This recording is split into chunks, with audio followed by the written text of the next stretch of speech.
Shave wrong. Oh boy. Now if it's a party, I know it slide through. Ain't watch me shine with no. Yes,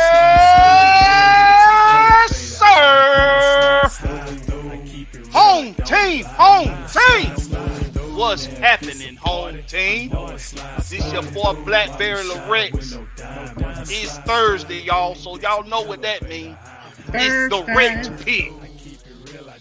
It's the Rex Pit, baby. And y'all know I always got with me the AFN family in the building. The big dog, Big Ant. What's happening, Big Ant? It's Knucklehead night. What's happening? Gonna be some knuckleheads or not. And y'all know it's the coach of coaches. It's only one coach of coaches. Coach Unchained. What's going on? The new name, the motherfucker today. The motherfucker. I like it. You know I like it. And then we got some guests in the building. They ain't guests, they family. But they decided to grace us with their presence tonight. First being the sixth man, K-Style. What's up with your K-Style? What's up?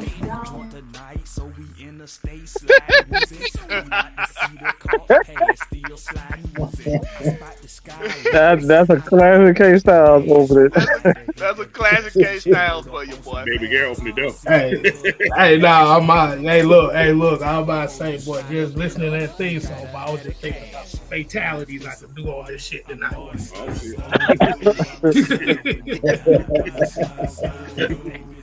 That's why I call it the pit, baby. Because you come in, you might not leave out the same way, baby. I'm just letting you know that. And right next to him, y'all know him. He needs no introduction. Senator Palpatine, Mad Mike Sports. What's going on with the Mike? Right. That's all. Just ride. Just ride, motherfucker. Because if you don't get the fuck up, you might not want to stay down. So you better get the fuck up. Anyway, get off your ass. Get off your ass. Pick him up. Get off your ass. Go. Yes, sir. And we got the guy who is the Georgia Reaper in the building. Say he bringing back Big Willis style. Big Will, what's up with you, boy? No. You already know what time it is, bro. Getting jiggy with it. Getting jiggy with it. So, I'm your host, Blackberry Lorex. Y'all know what it is. It's the home team, nothing but the home team. We about to get this thing kick started. We got blessed with some opening content for y'all tonight, with some opening news. Somebody got an extension, like 30 seconds ago. You mad as hell? About 30 seconds ago, somebody got an extension. Y'all want to know who it was? Dejounte Murray is extended for the next 4 years. Who that is? The Sauce creator, Dejounte Murray. 4 years, $160 million extension. I fuck with it. Money. I fuck with it. What say you all? Big Ant, Dejounte Murray, 4-year extension. Hey, he here to stay. He here to stay. Don't question his loyalty ever again. Cause he could have took way more next offseason. I'm just saying. But he decided to take less before this new season even started. So with that said, y'all can shut the fuck up. Let's ride. Straight like that. How about it, Coach? Well, there go that 25 mil. You know it's going somewhere. It went that man's pocket. So bad. Hey man, congratulations to the young man. So, he earned it. But hey, he's here for 4 more years. Let's see what he can do with this team, man. Let's hope he elevate his game some more too. You know what I'm saying? So that's all I can say about that. Yeah, let's not be like the last guy that got a That's contract. what I'm saying.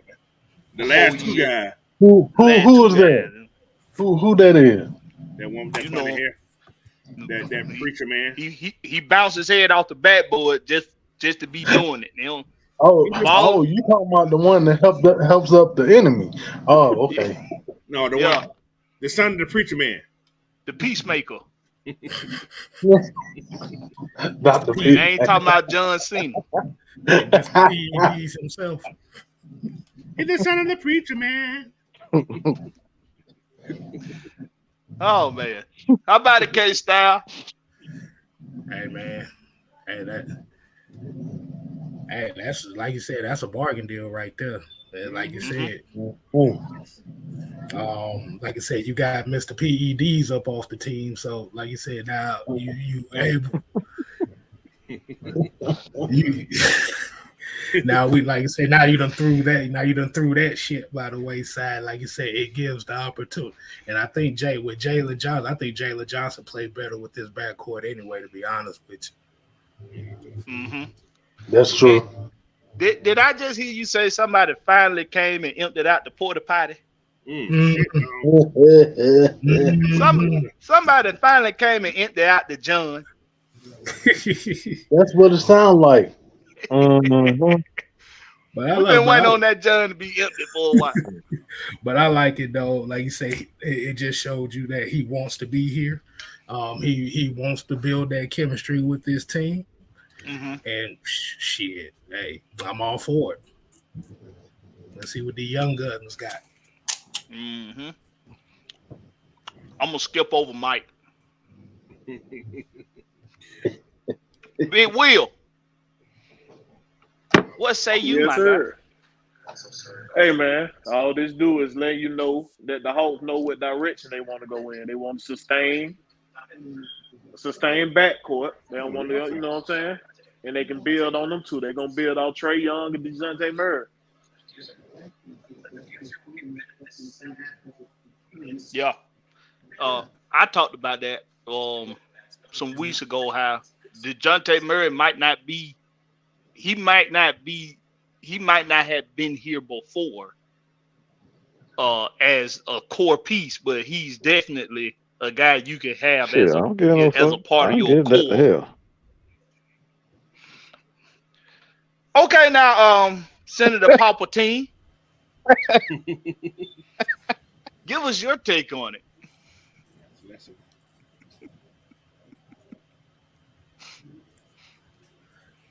I guess he's gathering up the force right now. Hey, let me do a correction, guys. I'm reading something else. This says 120 million. 120 million. Yeah, he get 30 a year. 30 a year. Yeah, 30 a year. That's a steal, bro. Wow. That is a steal. I'm like, so that lets you know they just paid an extra $5 million for somebody that can actually ball. That's all it is. Somebody that actually wants to ball. Somebody who actually wants to. He actually wants to ball. Right. He wants to do his job. Exactly. Mm-hmm. He had more contracts than the guy who let go. So yeah, he had more rebound. Just saying. Well, while we waiting on Mike to gather his thoughts, this is my my initial reaction was fist pump, thumbs up, hell yeah. If y'all don't know what that is, just go back to watch the Three Ninjas. If you haven't seen the Three Ninjas. No, you ain't bringing that classic up, bro. We're gonna put you on the emoji movie. That movie, boy. Fist pump. So listen, this had to be done. You got rid of the cause of a lot of dismay on this team. Sadly, I know some of y'all John Collins supporters, y'all don't like hearing that, but it's the damn truth. It was the cause of a lot of the damn confusion and dysfunction that was on this team. Everybody want to keep pointing at Trae Young. Everybody want to keep pointing at Nate McMillan and Nick. Look, I got my feelings about Nick Russell. I got my feelings about him. I still think he poison for this damn team, but you can eradicate poison. Some poison you can eradicate. He can be eradicated. For me, John Collins we had to move on from him. I was ready. I went on the fence no more, probably like mid-season last season. I was like, not mid-season, but somewhere toward the latter of the season. I was off the fence with John Collins. I was ready to move on. I knew it had to happen. This contract extension for Dejounte Murray, this had to happen. Trae Young wants him here. He had instant chemistry with Trae Young. He had instant chemistry with a lot of these other young guys on his team, like Onyeka Okongwu. So now that with what we did in the draft with the Buffkin boy and a couple of the other guys, Dejounte Murray has to be here. This is going to be a running offense. I want people to pay attention to what I say now. This is going to be a running offense now. From now on. No more of that taking it up the court, slow motion, setting up half court sets. This is going to be a running basketball team. So be ready for that. So when y'all see, so now this is what happens. Now last season the Hawks were one of the fewest turnover teams in the league. They were very low in turnovers. So I can hear it now because the ball gonna be being pushed a lot more faster down the floor now. We're gonna be getting down the floor a lot more hastily. Turnovers are gonna happen. The turnovers are gonna go up. Be prepared. Now I'm saying it today. The turnovers are going to go up. But where we're going to level that off at is on the defensive end, getting defensive boards and playing perimeter defense. We got some young guys that's good at perimeter defense like Buffkin. We got some guys, and we still got Clint Capella down there as an anchor. And I see Onyeka Okongwu taking another step forward in his career. So this is gonna be a running team, y'all. Dejounte is gonna be the head of that. Trae is gonna be the orchestrator. Watch what I tell you. I got a statement also. Think about this. I want to know this is a very team friendly deal he just signed, right? Mm-hmm. Yes. Now I'm wondering, did they tell him you signed this deal? We're going to get more help somewhere. Think about it. I can see that. You see what I'm saying? That's a steal. He could have went in West and probably got 35, 40 million. Yeah, he could have got anywhere. 45. Yeah, that just shows you he liked the coach. He liked this team, Well, man. it can be that, but plus I'm sure they had to tell him something, man.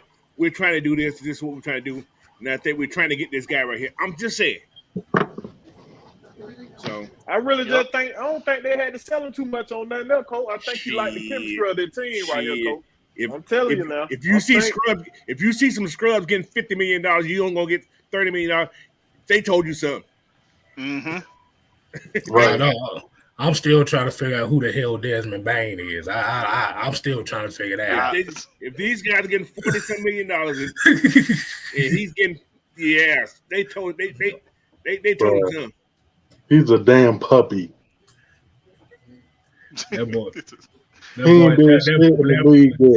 That boy Tyler Halliburton only been in the league for 2 years and already got a max. Yes. Like, what the fuck is we doing here?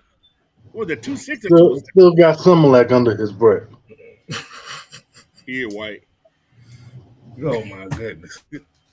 And they don't talk about Dylan Brooks' old $80 million contract. Shit. Oh my God. I want to talk shit. So you telling me what we did so we could just run our miles and get paid? Go out there, just run our miles, trash talk, get our ass whooped in the playoffs by everybody that we got to go up against. and make $80 million. Sign me up. Tomorrow. Hell, they said shit. From what I heard, Jeremy Grant's supposed to be close to 150 right now. Yeah, he Mhm. So Toronto now he get paid by his daddy. I don't know if anybody. I don't know if anybody remember this. I said Toronto is got to be the dumbest damn team in the NBA. They got to be the dumbest damn team. Okay. I said that a long time ago. Now, just to prove my point, they go and sign Jeremy Grant before they sign Siakam. Mm-hmm.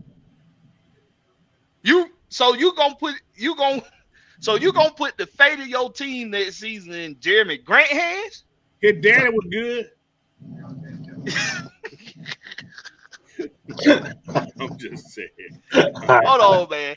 I'm trying to get my damn internet right so I can pull up some stats for y'all because this Jeremy Grant shit really tickled me. Right. But anyway, look, let's go. We gotta do a roll call. We ain't did a roll call. We gotta do a roll call. God damn. All right, so Smooth C78. Appreciate you joining us. We got Miss Pam in the building, y'all. What's up, Miss Pam? How you doing, Pamela Johnson? Hey, Miss Pam. OG Big Sam say he on the poach and he knocking. Well, you know how to let yourself in. You hear me knocking, don't you? Well, let me in. Got Jonte Rozier. Appreciate you joining us.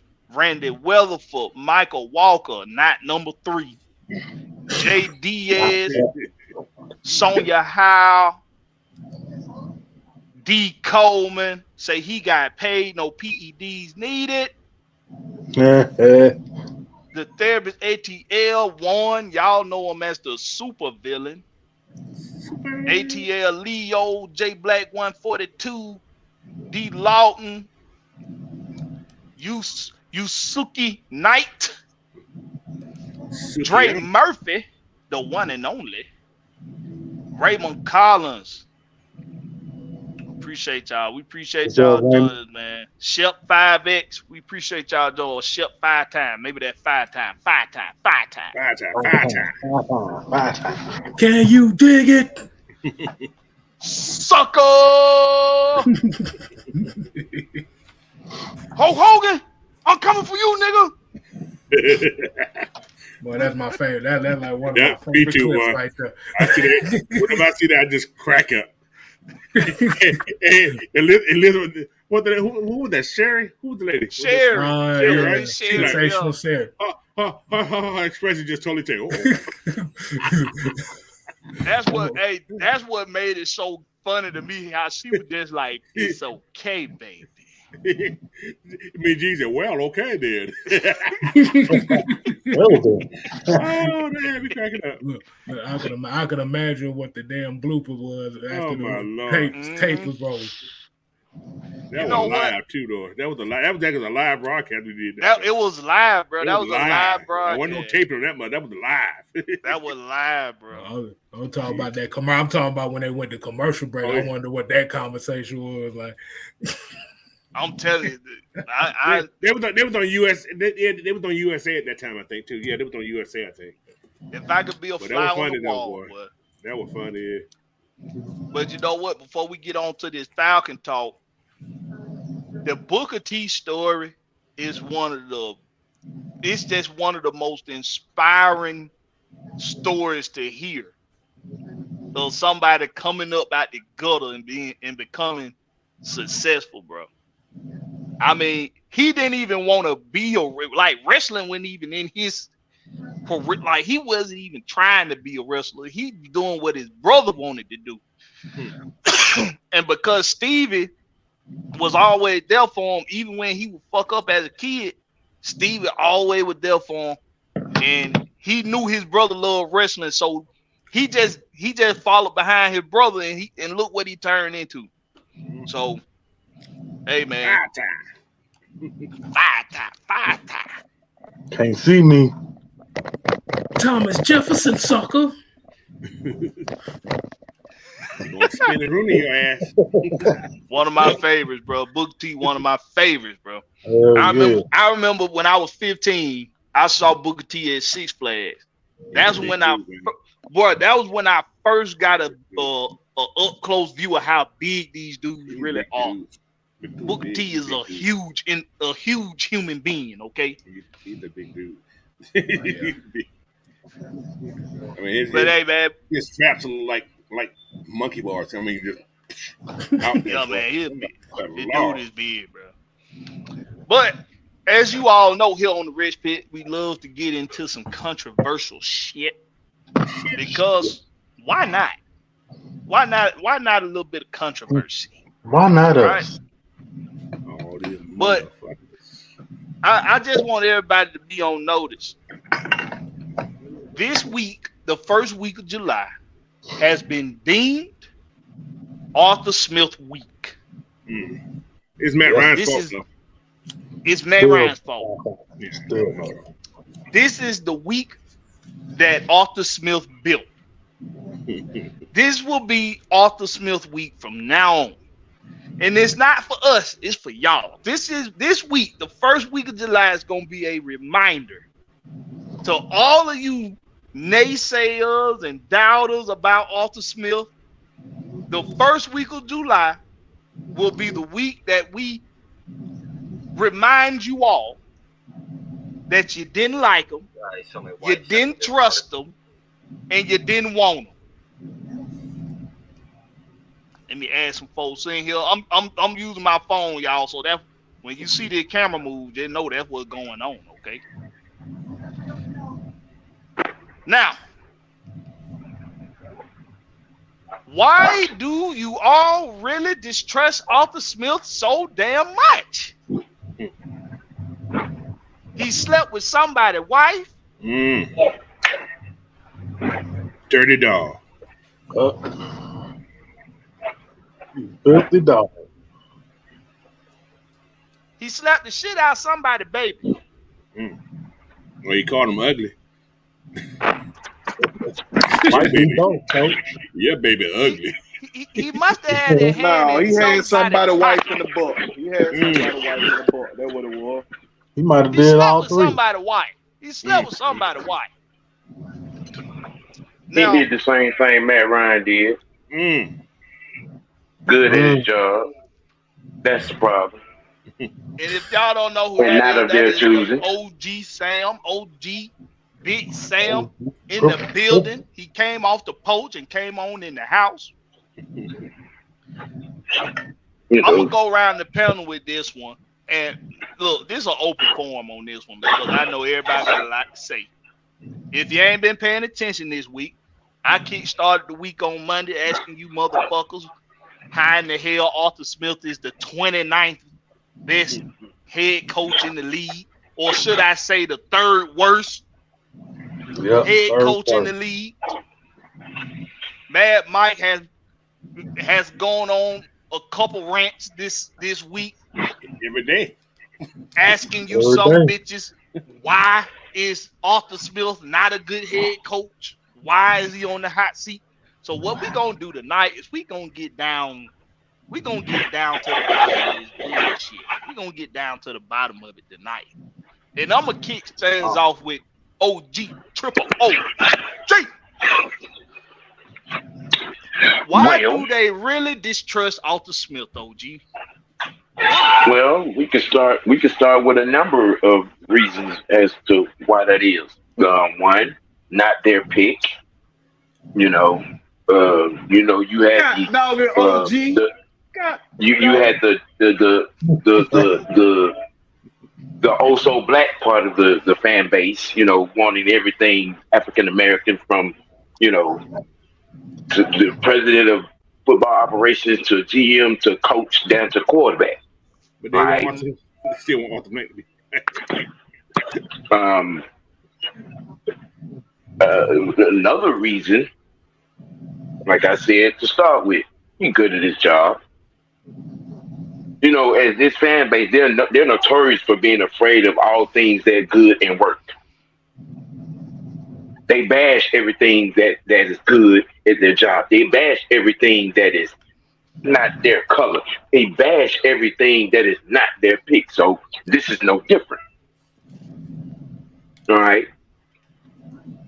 If there was any other coach these last 2 seasons, they might have been all right with their 2-15 and 1-16 picks.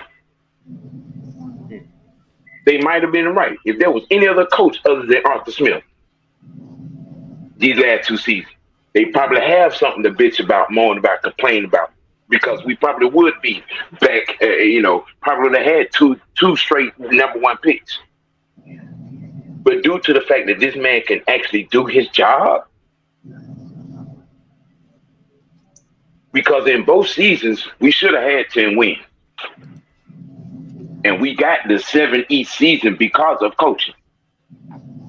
Because if you're being honest with yourself, if you're a real football fan, if you're an actual football fan, and you're looking at these rosters that we had these last 2 seasons, and no, we should not have won those, the number of games that we won. But we did because of coaching, somebody that knew what he was doing, that knows what he's doing. Their problem is, and I say it again, they're afraid of anything positive. They're scared of everything right. They don't like when people do their job, especially here. We had a decade and a half of it with Matt Ryan as our quarterback.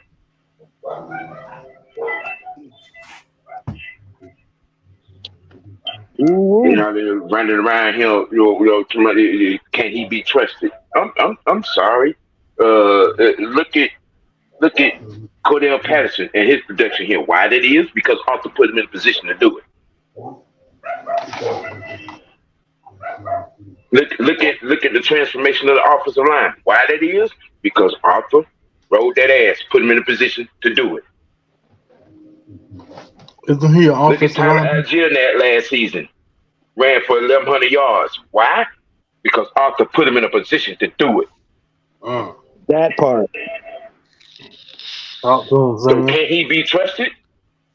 That question should have been answered when he got off the plane and said what he said to this fan base. And remind him again what he said. Well, what did he say, Sam? No one man will be responsible for this team. See, I don't like OG. I don't like OG taking all my sides right now. He's taking everything. God, no. Well, go ahead then, Will. Reiterate and escalate. I'm going to ride off my OG, man. I'm going to ride off my OG. Like he said, bro, he wasn't their pick. Bieniemy was their pick. We didn't pick the quarterback. And he ain't called a play in 9 years. We didn't pick the quarterback they wanted. Justin Fields was their quarterback. They forget Andy Reid was the one calling the plays up in Kansas City. Why you think the offense ain't? Come on, we ain't gonna even get into that. But anyway, right. That's a whole other open. Y'all forget that Arthur Smith, what he did up in Tennessee, bro, and what Tennessee have been ever since he left. Can you tell me what have they been? Trash. The offense definitely don't look the same. They're pedestrian at best. This man came here. We had no wide receivers, as I remind you. We had no running game. And Matt Ryan still threw for almost 4,000 yards, bro. With the tallest wide receiver being about 5'9". Come on, man. We had Russell Gage as our top wide receiver, bro. Mr. Third Down. Let alone the offensive line. Y'all forget what the offensive line was ranked before he got here. Now we got a top 5 offensive lineman, bro. We got a top 2 running game. Come on, bro. And he did all this without weapons. Bro. Now we got weapons this offseason. Terry Fontenot did his fucking job this offseason. And y'all think he gonna be worse? Come on, man. Make it make sense, bro. Ain't no way when y'all was making this here goddamn ranking that y'all actually thought this man was 29th in the league, bro. Come on, bro. Ain't no way. Bro, you got new coaches. Bro, you got new coaches who never coached before above him. Blackberry, Come on, can I go after Desmond Will? Ritter ranked number 40, bro. There's only 32 quarterback in the league. Come on, make it make sense, bro. Like I stated to y'all in the old show, bro. Just come out and say, bro, I don't like the Falcons. I don't like the way they handle things. I don't like the way they used to party back in the day. You know what I'm saying? Just come out and say that I respect you more, bro. You got people still mad about too legit to quit. I can keep talking, bro. I'm gonna pass to the next man. Go ahead, bro. Hey, I'm gonna be real disrespectful, and I said this on the other show. And this is something that everybody want to gloss over. And I'm gonna say, I said it before, and I'm gonna say it again. We got a coach in Arthur Smith who not gonna lay down in the Super Bowl like Shanahan, who ain't gonna lose the playbook before the game like Shanahan, who ain't gonna dip out on his team after he screwed them like Shanahan. That's what y'all worried about. Y'all let's just take the sugar off the shit. Y'all afraid of the Falcons getting to the Super Bowl, them to a championship. That's what y'all scared of. It goes beyond all the techniques. It goes beyond all the intangibles. Y'all is scared of us having a team that's going to go to the Super Bowl and actually win. See, that's the problem, because he cuss out officials, he cuss out other coaches, he cuss out his own players. Motherfuckers. So what that tell you? This man is about his business and his team first. He ain't about nobody else. And he ain't scared to show up. He ain't scared to cope. And he ain't scared to bench you if you ain't up to par. So, yeah, y'all don't like the Falcons because y'all don't want the Falcons to get to a championship, and then y'all got to eat crow. Oh, yeah, by the way, crow stew will be on the menu. The gumbo, too. Right. I got a question. So go ahead, one. I'm sorry. And we no, Coach, we passing out mud butt sandwiches for all these mud butt people. But, yeah, go ahead, Coach. I got a question for everybody. Is Ron Rivera's job on the line? Nope. Right.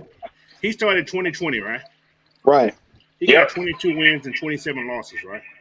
So he got 7 more wins. No, that's a whole year before Arthur Smith started, right? Mm-hmm. Right. Is Dan Campbell's job on the line? Nope. Okay. He started the same year Arthur Smith started. He's 12 and 21. Right. All right. What about Brandon Stanley from the Chargers? Nope. Started the same year. Nope. He's 19 and 15. All right. What about Robert Silas, the guy from the Jets? Is his job on the line? Nope. He's 11 to 23. Started the same year. So how in the hell you guys? This man is 14 and 20 with shitty rosters. Now look at these other teams. These guys here had a decent roster. They all these teams here I'm talking about have decent defenses. We ain't had that. We haven't had a good defense compared to these guys right here. So now, compared to those teams. Mm-hmm. But now we have built a defense. Let it play out before you start talking. That's the thing. Let it play out. Nobody want to let anything play out. They want to make an assumption already before anything happens. That shit play out first. That's the problem with coaching, and that's the problem with football in general. People don't let things play out, especially fans. You don't matter. You know, we understand you watch the team, you watch the game, but it's the owner who makes these decisions, guys. Our owner haven't came out and said a damn thing about what he expects for this team to do this year. We know he wants a Super Bowl. Damn, every damn owner in the damn league wants a Super Bowl. Let the shit play out first. Motherfuckers are stupid. Let it play out. That's all I'm saying. Motherfuckers are stupid. Go ahead, Mike. The motherfucker. Motherfuckers are Matter of just fact, stupid. hey, one thing before you go off, Mike. How many of us wanted Brian Snooker as the Braves coach? Not I. Not me. Hand is down. Not name one. Brian Snooker as Not the Braves name coach. one. Okay, that's enough said. He got 600 wins already. Mm-hmm. Wait, Coach, how many wins he got? 600. 600 wins. As That's of a lot of yesterday, wins. Are they 600. winning right now? Shit, I still don't want his ass here. I still don't want him, but I'll take it. Shit, we winning championships. Hey, y'all Hey, knew there how I you go. felt about Brian Snicker. But y'all, Y'all knew how I felt. let me But you mention see something what he also. doing? They play hard up under him. They win, bro. Well, you also had to think about it. He coached most of them motherfuckers All since of they them. was teenagers. Exactly. That's the thing. Right, Right. right. Like most everybody, he pisses all of us off with his actions or the lack thereof. But Sam, you probably remember this. Remember the first time when Bobby Cow had his first stint with the what's called after Joe Torre? They didn't want Bobby Cow either. No, they didn't. Right. The sure first did. stint. So hey man, you gotta let shit develop. Simple as that. Let shit develop. Let shit happen. Mm-hmm. So All right, Mike. So the question is, why do you really distrust Arthur? And I kind of said it earlier.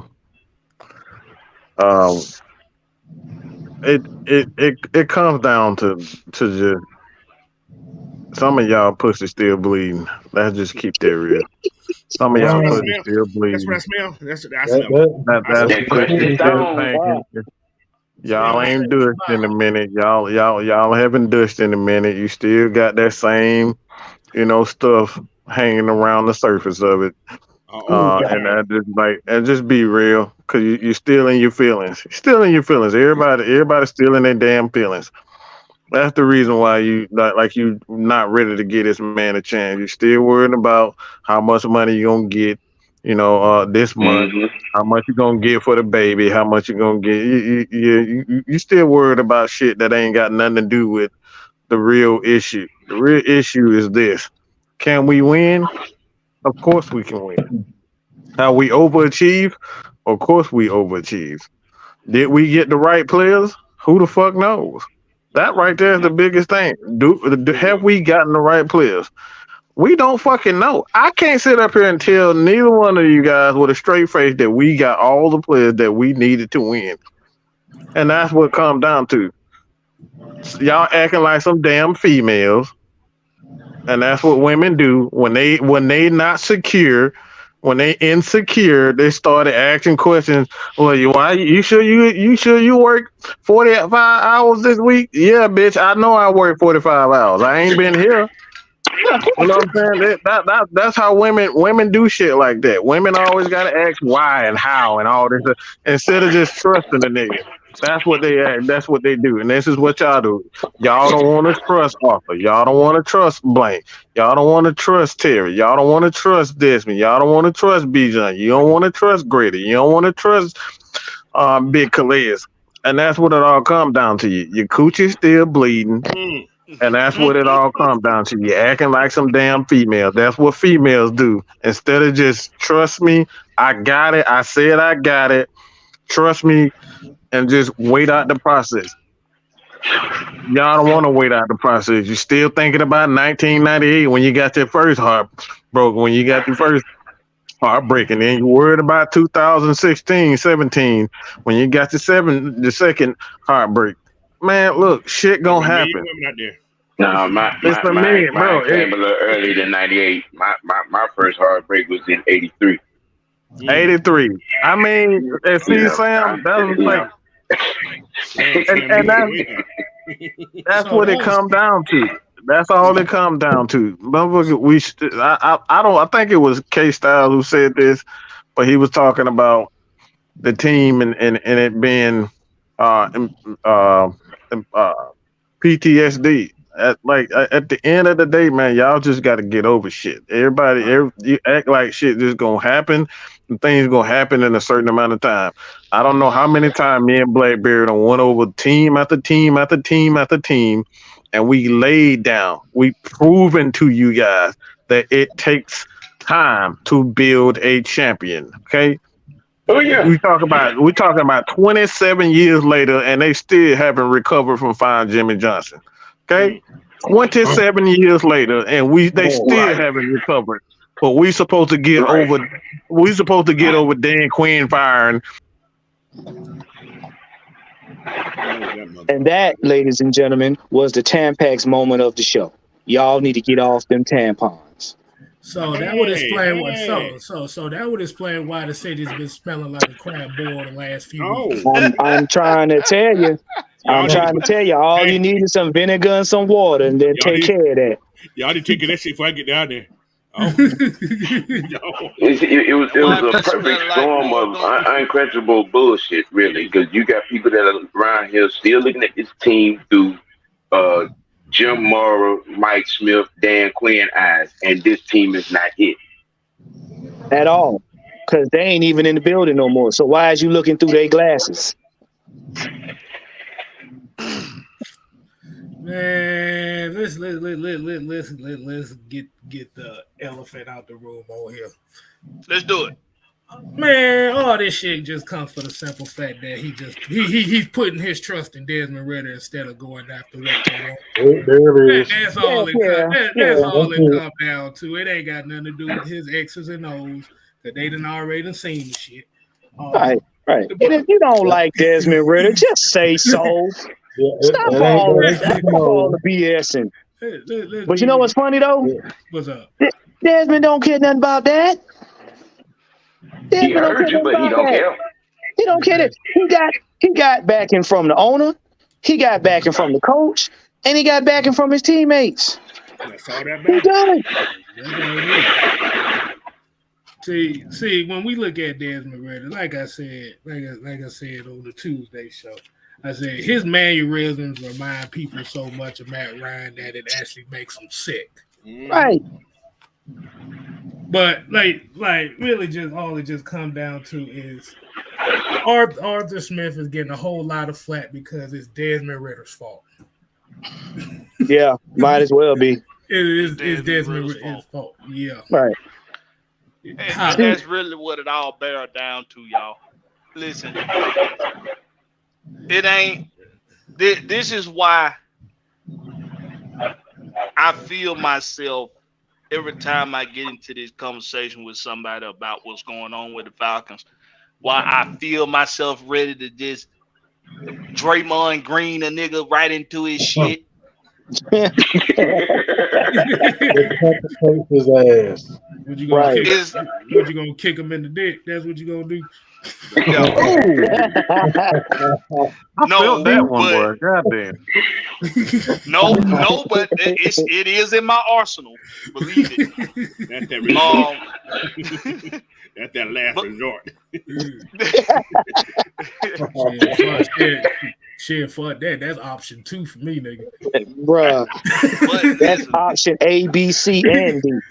It's called survival, motherfucker. Ain't no rules in fighting shit. Who said hell said there's rules in fighting? Yeah. No damn you rules. Can't be your first move. No, you gotta knock their eyeballs out first. Yeah, you gotta do something like you gotta surprise them with that one there.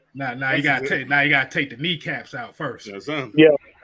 I'm gonna take the throat of the eyes. Something going. I might just take all 3. Boop boop. Bah. There you go. I tell you, get hit in the throat really hurt. Ask my mom. She hit me in my throat. Oh, I never do that shit. Oh yeah. That chop to the throat. Nah, damn the chop, boy. It was so fast. It was so fast. I didn't even see it coming. I'm telling you, the monkey knuckle works on the throat. Hey, look, it'll have you sing a soprano. But your mama caught you with that chop. It was Shut quick the hell too, up, boy. It was quick too, boy. But the reason why is probably gonna be some Jordan Poole looking ass people after they done talking to me about what's going on with the Falcons is because everything outside of the quarterback position is being completely ignored. Right.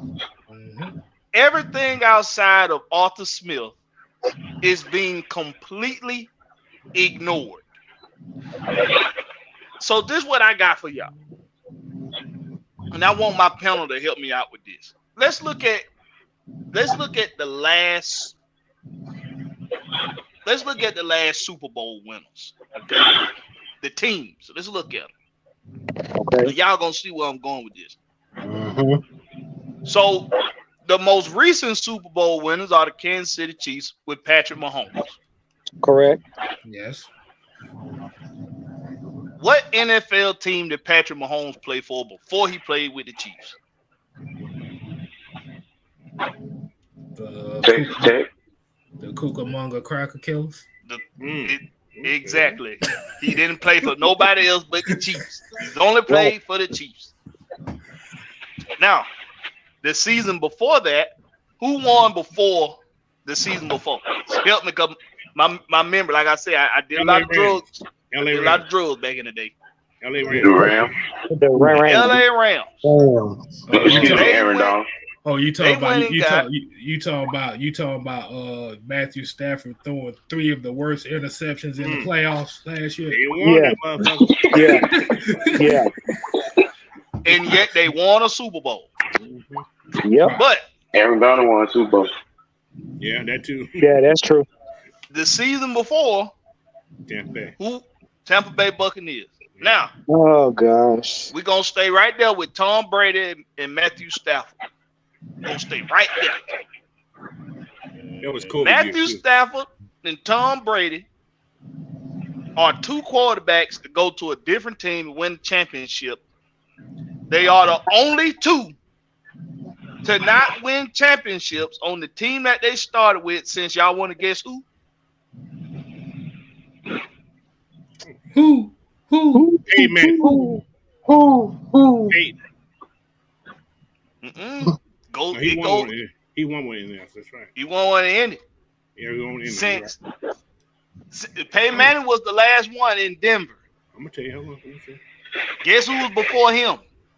Oh, hold on. Drew Brees.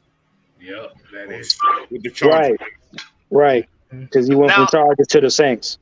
Now, what year did the Skanks win a championship again? That was 2009.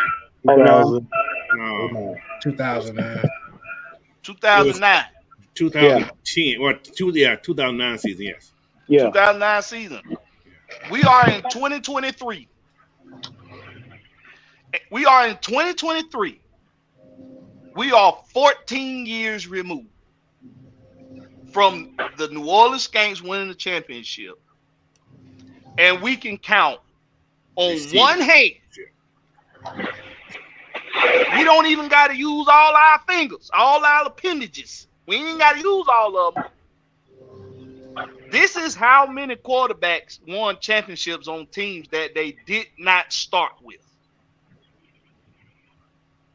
So now, for all y'all that want to say Nick Foles, he started with the damn Eagles. Get it right. Get it right. Get it tight. Do your homework. 14 years. 14 years. Now, of course we can go even further back. But just for some of y'all that ain't been alive more than 20 years, probably 25 years, we're just gonna go back as far as 2009 for you. You should be able to remember how you got your virginity took back in 2009. Wow. Damn. You should be able to remember that. Memories. Wow. I remember mine, boy. That was my sweetheart, boy. I tore that ass up too. I was disappointed in my first time, but the person that I was my first time with, she wasn't disappointed. Okay. Well, I was disappointed. I felt like I could have did some more Mr. Marcus shit in the movie theater, but hey. I walked all up and down mine, so I'm good. Bam, thank you, man. Okay, here we go. As my brother was saying, I didn't have on my Mr. Marcus boots. Damn, they just went straight to virginity confessions around this motherfucker. Please deposit $9.99 for more content. Right. I think don't mine, forget to tip. I think mine was mad. Look, mine was mad at me because I folded up like a pretzel. So like that. Lawn chair. That's like that. Scorpion, motherfucker. Just think about it. Scorpion. But check this out. So why do we bring this? Why do I bring this up about quarterbacks winning championships with teams they started with? Why do I bring this up? Because it seems that we missed one. Well, Russell won with Seahawks. That's the only person I can tell you who won with his team he started with. Yeah, he started with the Seahawks, right? Yeah. Mm-hmm. Yeah. So, listen, this is why I bring that up. A lot of the fan base, y'all let the media tell you who you should have. You let the media tell you, y'all need to go get Lamar Jackson. He's available. Y'all need to go get Aaron Rodgers. He's available. Y'all need to go get Ryan Tannehill. He's available. Anytime a quarterback becomes available in the league, y'all let the media tell y'all we need them. But what the media won't tell you is that Ben Roethlisberger won 2 championships with the team that drafted him. Yep. What they won't tell you is that the Baltimore Ravens won championships with Trent Dilfer and Joe Flacco. Joe Flacco. Yeah. And Trent Dilfer came from a different team also, I think. And we let it happen. I think he came from Tampa Bay. He did. Trent Dilfer was it Tampa? I think it was Tampa Bay, yeah. Now see, Yep. The Baltimore Ravens went and got a guy who ain't worth a damn and won a championship. Not a fucking damn. But then it took for a guy named Jim. Is that John or Jim? That's Jim. That's John. That's John. In Baltimore. John Harbaugh realized if I'm gonna win again, I got to build something with somebody that we went and got for financial reasons, so that we can continue to keep the foundation of the team around. I see what you did there, Blackberry. So Joe Flacco is a champion because the foundation was there already. So people say, how the hell did the Baltimore Ravens win a championship with Joe Flacco? Well, because the Baltimore Ravens aren't kissing one player ass just to win a championship. So Blackberry, you mean to tell me? So you mean to tell me that the Baltimore Ravens understood that one player shouldn't carry the team and it should be a team win? Is that what you're saying? You don't say. Well, damn. Last time a team built the foundation, they won 6 Super Bowls. I'm just saying. Yeah, because they did coin it a certain type of thing, ain't that right? Well, they coined it. What was that? The Patriot way, I think that's what they called it. Patriot way. Bill Belichick was found on not paying players overvalued. And he still don't. He was good at letting players go before they got too old. He knew how to manipulate that cap.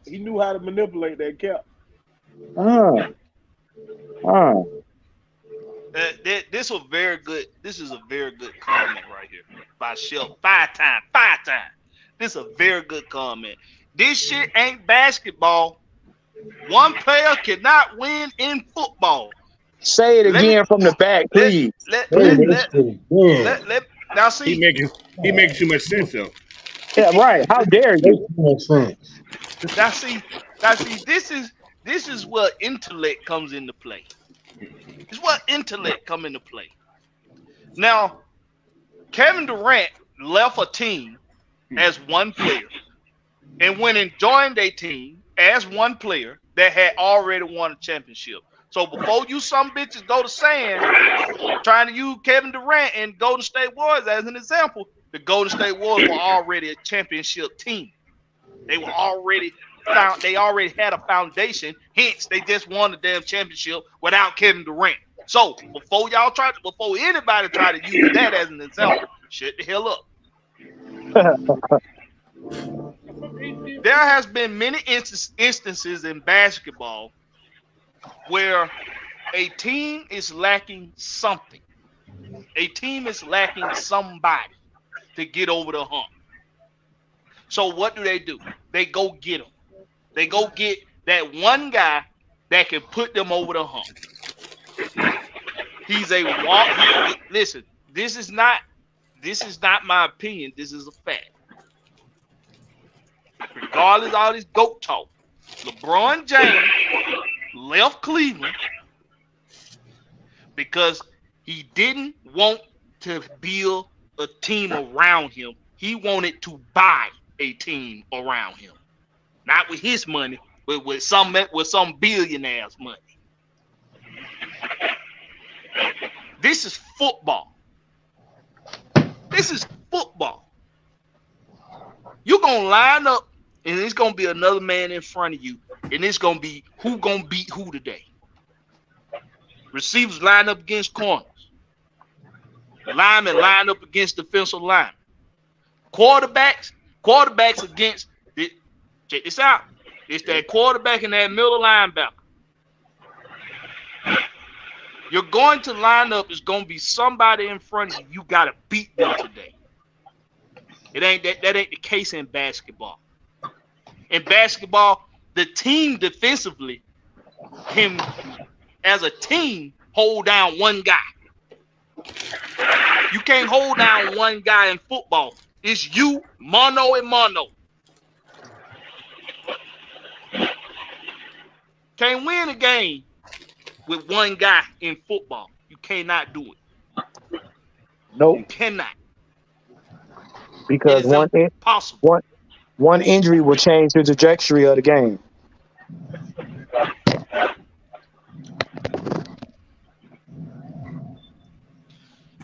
So why do they really distrust Arthur Smith?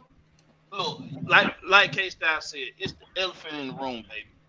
Because he trusts Desmond Ritter and y'all don't. Yep. It's really that simple. He trusts Desmond Ritter to go out there and do the job that he needs him to do. Listen to what I said. He trusts Desmond Ritter to do the job he needs him to do. Not what y'all want him to do, which is throw for 5,000 yards, have 40 touchdowns, 5 interceptions. Yeah, don't make me off. Yeah, Blackberry. A lot of these folks still rectum hurt out here because we wasn't involved with Lamar Jackson. Oh yeah, they didn't put no Vaseline around it before they let him in there. And I'm still trying to figure that out. I'm still trying to figure that out because I need y'all to explain to me when this man's seen anything but a first round postseason anything. This young man ain't went past stop. One. He can run.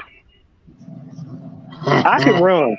If that's the case, I can run. Let me quarterback then, if that's gonna be the damn case. Oh wait, I forgot. And he got an MVP. Oh, you mean he got one MVP? MVP?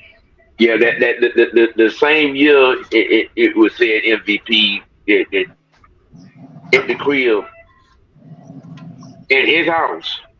Oh, he didn't just wet the bed. He shitted the bed. Okay. Yeah. Okay, so he pretty much got. He don't need the pins. He need chucks. So he pretty much the MVP of dirty diapers. Okay, I got it. Yeah.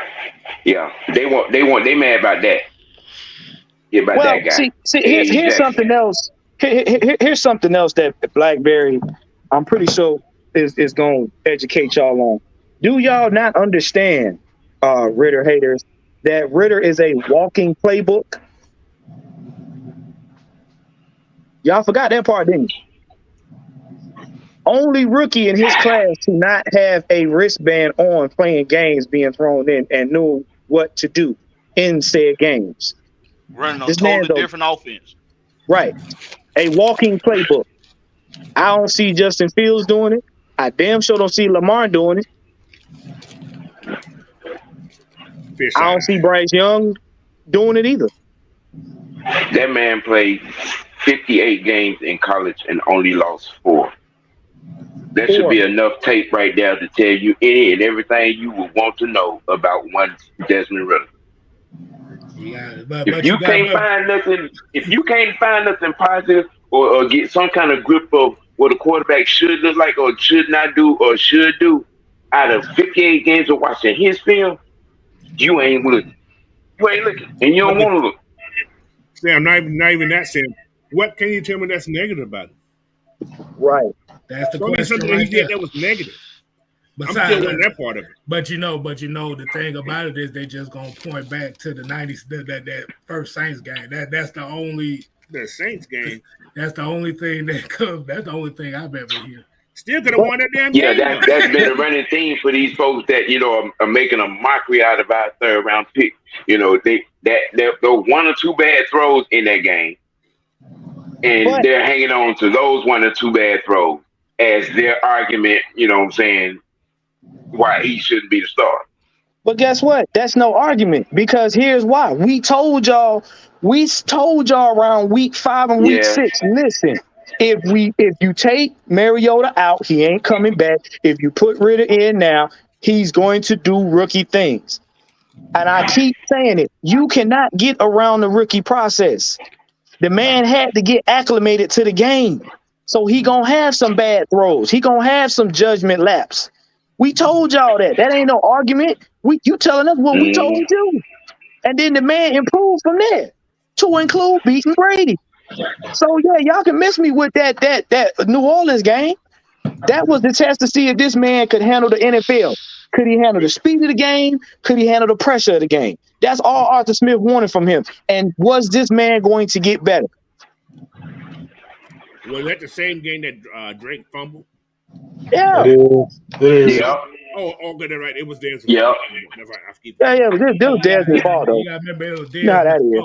It was Desmond's fault. You know it was Desmond's fault. He threw the football. It was his fault. Yeah, it was Arthur's fault. It was Arthur's fault for trusting Desmond to complete a pass that Drake London fumbled. It was first down. On the 21 line. And it was like 2 minutes left, and it was going down. Yeah. The field. It was on the 21, I think. Yeah, they was marching. 21-18. And the defense that was first in the league, the defense that was first in the league in second half points, they still went out there and made stops to give us another opportunity, but it just wasn't enough time. Yeah. But it's Arthur Smith's fault. It's Arthur Smith's fault that the defense was second in points allowed. I mean, was first in points allowed in second half of football games. It's Arthur Smith's fault. Blame him. Just blame Arthur Smith. I mean, it's Arthur Smith's fault that we had the second best rushing offense in football. It's Arthur Smith's fault that we revitalized the offensive line that was non-existent back in 2021. It's Arthur Smith's fault that we probably had the best. We got a top 3 offensive line in football right now. We got the best right. We got the best right guard in football. We got the best run blocking offensive line in football. It's Arthur Smith's fault. It's Arthur Smith's fault that free agents this offseason wanted to come to play for the Falcons. Took less money than they could have got somewhere else to come play for the Falcons, to come play for Arthur Smith. Yeah, they don't want to have that conversation. That's Arthur Smith's fault.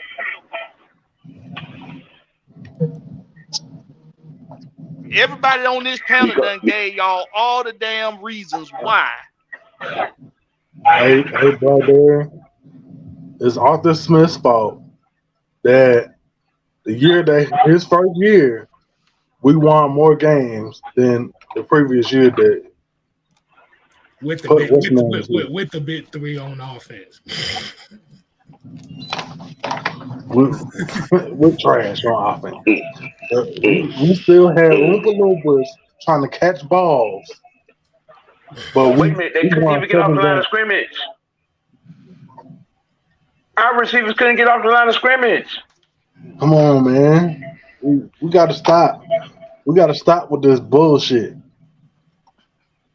It's also Arthur Smith's fault that we were 10th in third down conversions on offense.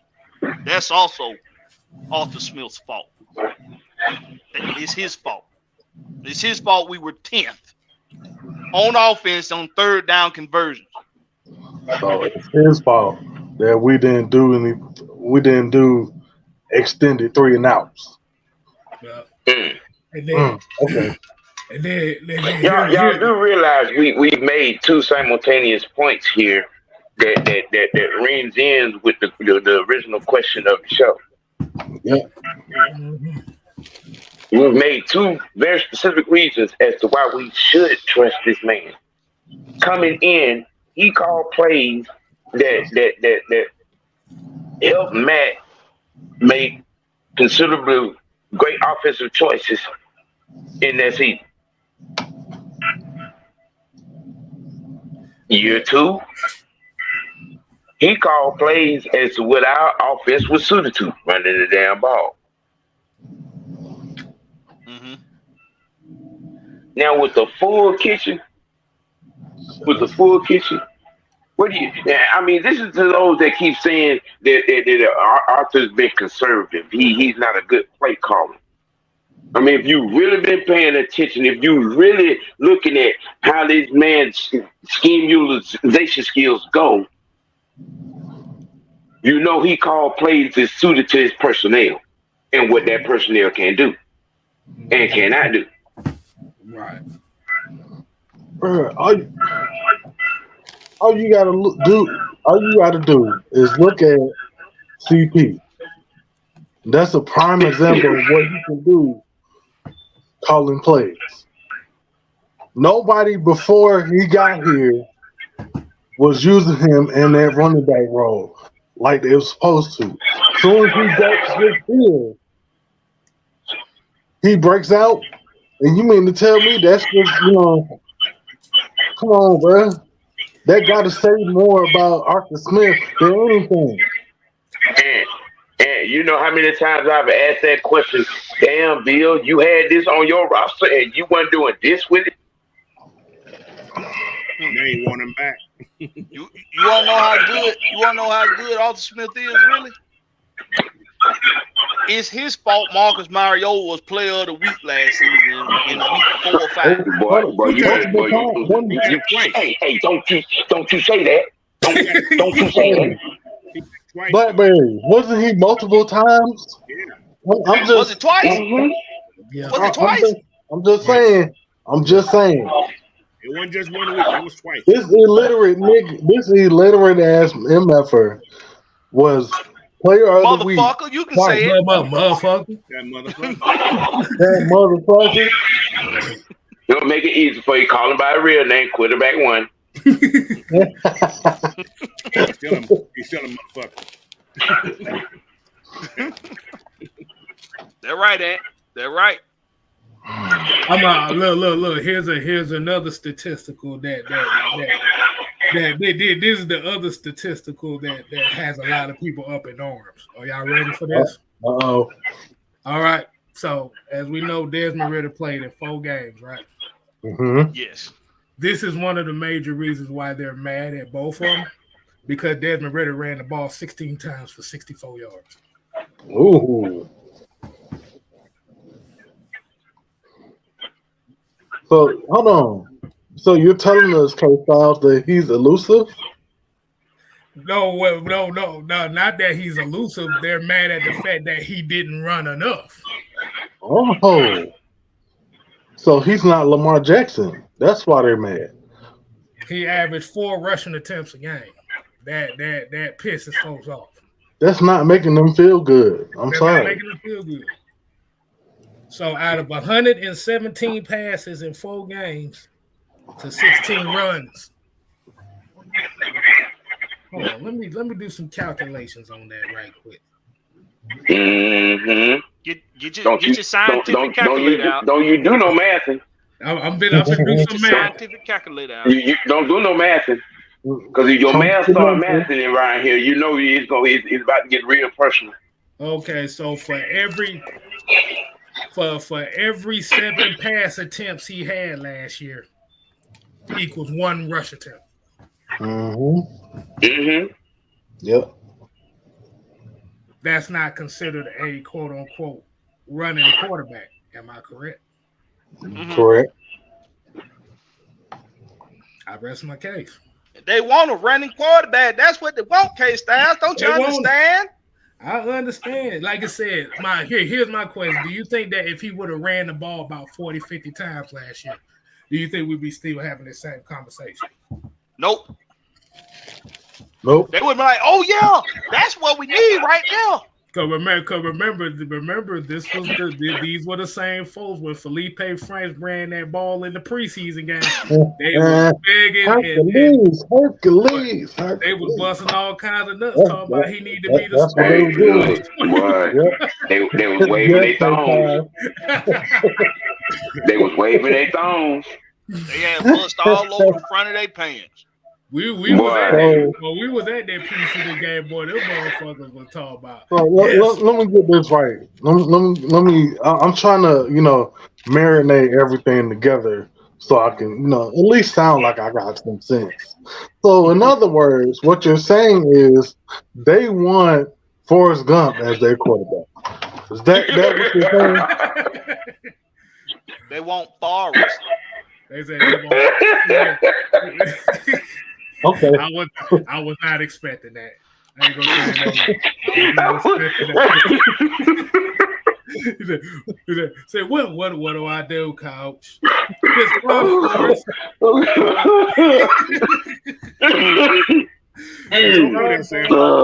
Be careful. Be careful over there, boy. That boy might be dumb, but he sure is fast. Because I kid you not, the first 3 weeks, I was watching a football game with some Falcon fans. And boy, when they saw Marcus Mariota run the football, boy, they were busting all kinds of nuts. And then when it came down to then they said he couldn't throw the ball worth it. I told him, I said, shit, what did you want? You said you wanted a quarterback that can run, right? You got what you want. You got what you want, motherfucker. Now I need a quarterback that can throw the football. Well, you got rid of that motherfucker. What?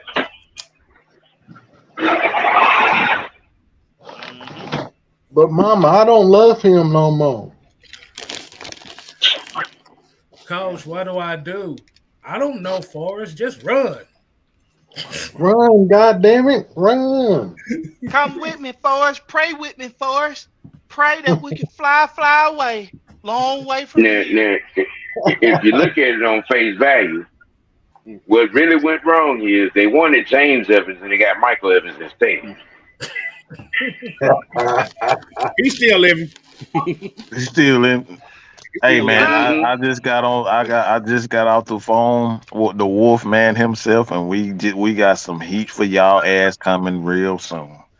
I just want the Falcons fans to really be ready.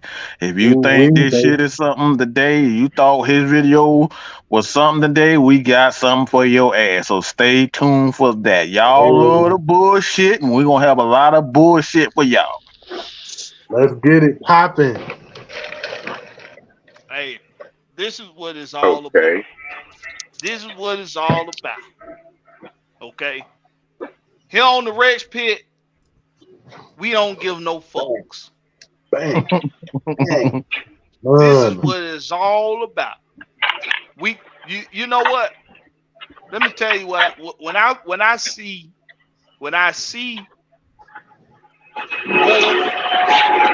A1 day one or day one A1, whichever order they go in, and when I see Mad Mike and them two back and forth, You want to know what that tell me? That tell me they got nuts. Honest. That tell me they got nuts. They got heart. A lot of y'all content creators ain't got no nuts. Because you're scared to face the music. You're scared to face the damn music. Around here, we come at each other. We can battle amongst each other. By the time you get to us, okay. By the time you get to it, we already done beat each other up so damn much. That's shit and sweating and goddamn slobbering and shit. You know, you walk in and say something stupid and we get dessert. You gonna get it. You mince meat by the time you get to us. So while Wolf Day One A1 building up while he's steady building because he ain't scared. He ain't never scared. Y'all gonna stay stagnant. I love it, man. Y'all gonna stay stagnant because you scared. He a lot better than that one motherfucker that claimed he the best, but I still don't know who the fuck he is. Look at him. Oh boy. You know, hey, look, that liquid courage make you say a lot of dumb shit. Wow, Sam. Whole lot of dumb shit. Can't claim you the best. When you put it out there for public notice, if you put the video documented evidence, even Ray Charles could see he was slipping. That was gone. That's your I'm just saying. We're calling a spade a spade. Yeah, you probably sit him down with a suit and tie, and then he done had some coffee, and he don't sound nothing like that.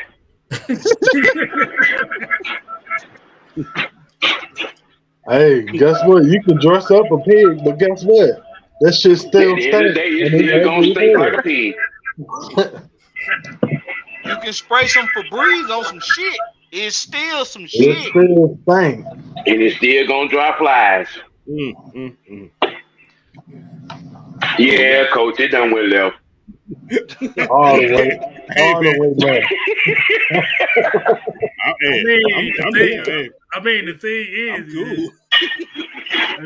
The thing is, you can't be telling somebody you the best, but you only saying it in somebody else's goddamn live stream. Somebody where I'm from, they call that bitch assness.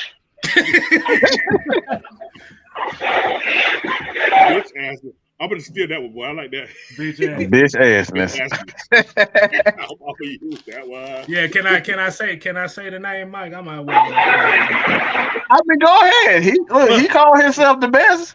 Yeah. Sports Live and the ATL been trying to call out Mike for the last 2 weeks. What? Yeah. But the thing is, the only time you see the call out is if Wolf makes a video and he do it under Wolf's video. Oh, okay. So we doing that backdoor type of shit. Okay. Yeah. He said he only want to debate. He don't want to debate nobody that's older than him or nobody younger than him. Well, he don't want to debate no fucking body then. Well, there's no damn body. What? I'm just saying. Huh? Look, you probably go under Wolf's video right now. You're gonna see him saying the same thing about him being the best. I'm the best. Look, I'll never say that I'm the best, but I know I'm goddamn good. I can blow the roof off any motherfucker. Oh, that's DJ Kelly. Oh, okay. Check this out, y'all. Nah, that's Jeff. Nah, that's just Jeff, bro. That's just Jeff, bro. Check this out, y'all. I want to do something real quick. I want to do something I didn't get an opportunity to do the other week. Right. So there was someone that had. Now I don't remember who posted it in our group chat. Y'all remind me who posted. But somebody predicted that the Falcons would go 2-15, and that the Carolina Panthers would land the number 7 seed, and the New Orleans Skanks would win the division. I think I posted that the other day, last week. It was you, Now, Coach. see, I was I having think it was me. I seen it too. I think it was me though. So this is who they saying. They saying the Skanks gonna win the division. This is who they're saying they trust to win the division. But before I get to the 2-15 shit, this is who they saying they trust. They're saying that they trust Dennis Allen and head coach. They're saying Listen, I'm sorry. He only won 15 games after coaching for 3.5 years. He only got one game. He only got one game more than Arthur Smith, and he's coached for almost 4 years. But he's trustworthy. Okay, so we trust. So they trust Dennis Allen. They trust Derek Carr. If Derek Carr doesn't fit the bill, they trust Jameis Winston. If Jameis Winston don't fit the bill, which he probably won't, they trust Jake Hanner or Taysom Hill. Who? Jake Hanner. Oh, that's a little funny posing dude. Oh, that sweet and sour. Sugar plum. That's sugar plum. Oh, not sugar plum. Sugar plum. So I think it's safe to say that you can't trust Derek Carr to lead you anywhere. You can't trust Jameis Winston to play more than 8 games. You don't know who the hell Jake Hanna is outside of his poses, and Taysom Hill, all he is a goddamn all he is a gadget guy. Man, Right, y'all gonna leave Tyler Breeze alone now.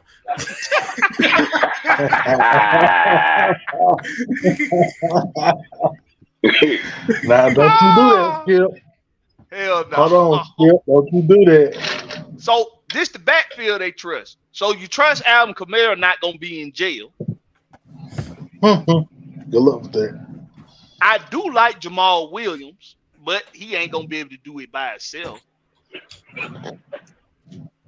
Kendrick Miller, don't that dude stay hurt like every year? Ain't he been hurt for? Okay, Yeah, he was hurt last year. Kendrick Miller, and he's questionable again. See? And Dwayne Washington. I guess we trust this backfield. You trust Chris Olave? You trust Michael Thomas? Hell no.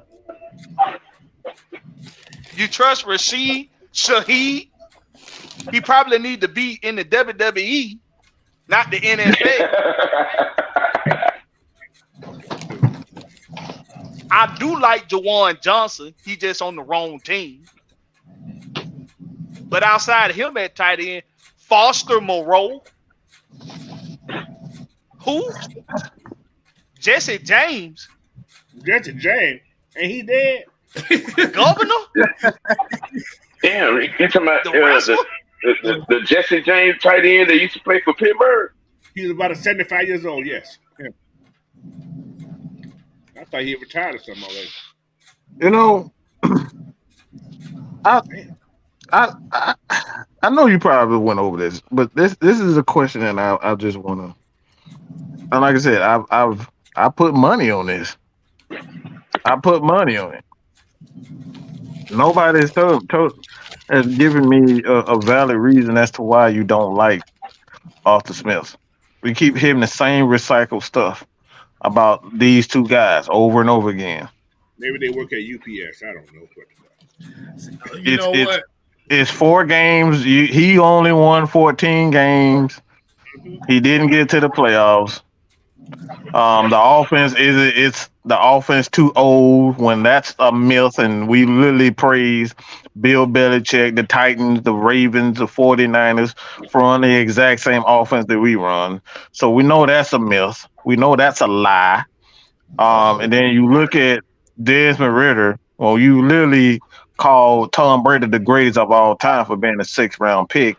So we know that's a lie when it comes down to why you dislike this guy and why you don't believe in him. So it obviously has to be a lie.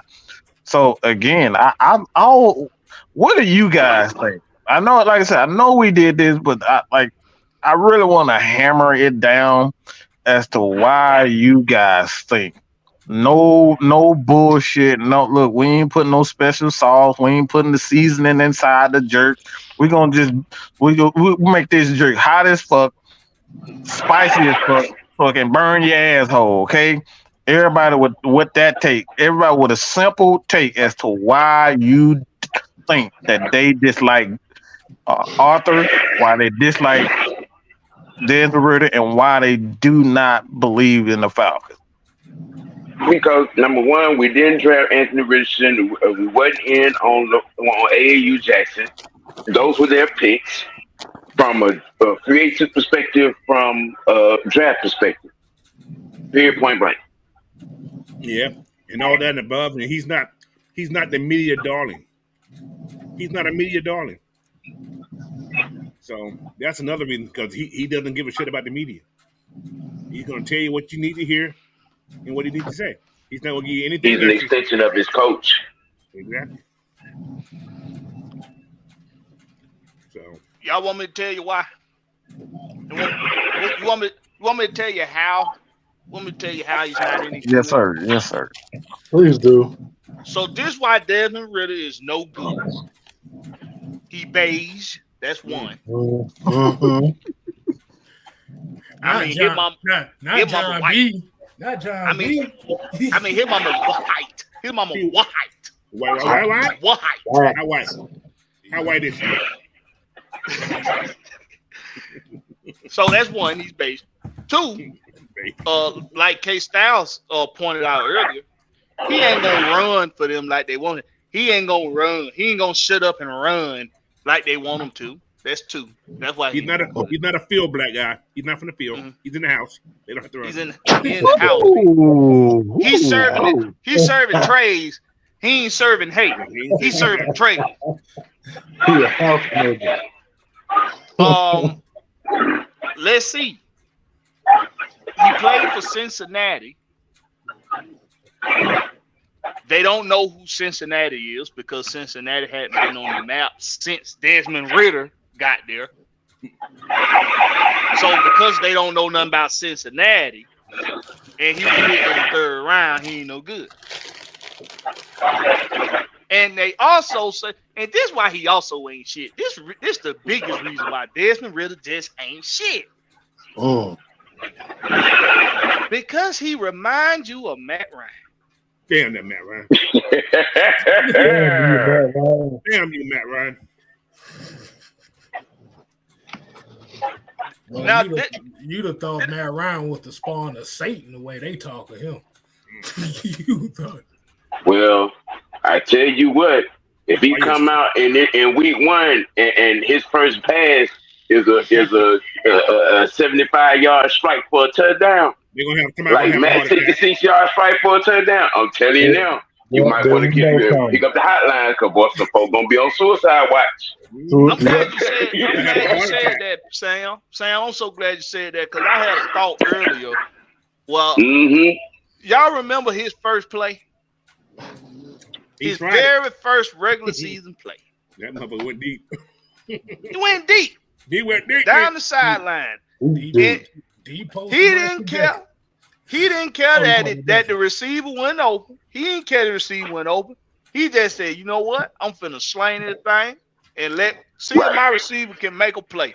Now, see, you want to know what that is? See, a lot of people say, why the hell Arthur Smith do that? Trying to hit a home run with a rookie quarterback. Relax, young man. That's all it was. During the season, it wasn't about him completing the pass. Like Coach just said, it was about relaxing him. That's it. Get his mind in the game. Because whether or not he completes that throw, he's going to throw that pass. Well, his receiver going to catch it or nobody's going to catch it. And all that does is gives him the jitters out. That's just letting the jitters out. If they were there, the jitters are now gone. I've attempted my first regular season NFL pass. Yep, exactly what it was. Now, two things could have happened. Because Arthur trusts him to throw that ball where it ain't going to be no pick. So he knows he ain't going to put the ball in harm's way.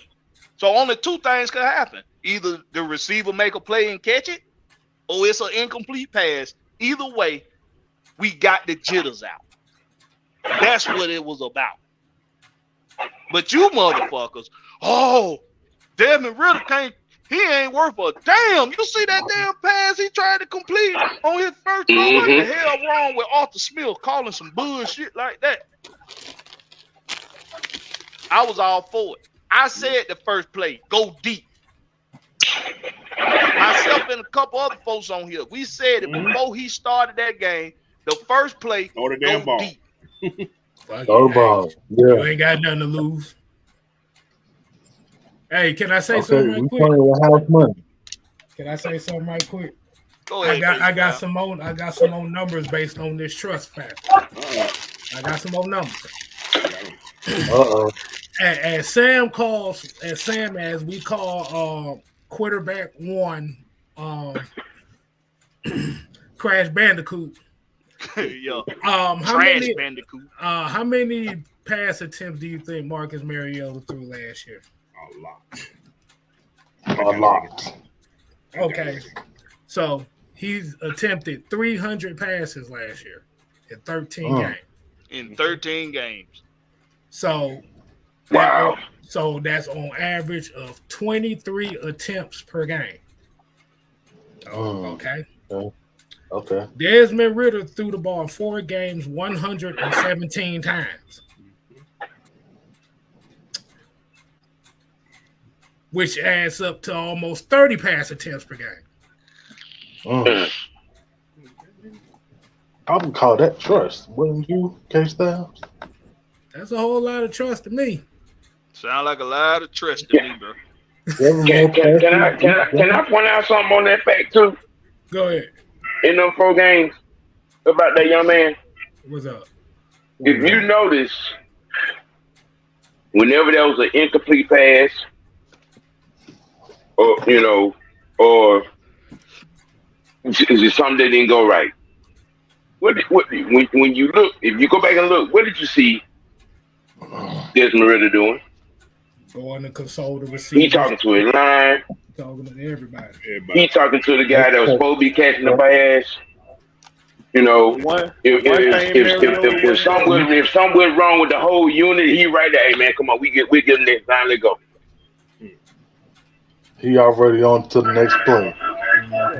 Right. That one thing they said Mariota wasn't doing. All he did was go to the sideline and sit by himself. Every time if he mess up or something, he go to the sideline. He sit by himself. Yep. That's the point. He didn't want to be. Hey fellas, just remember to mute yourself when we if you're not speaking. Yeah, a lot of background.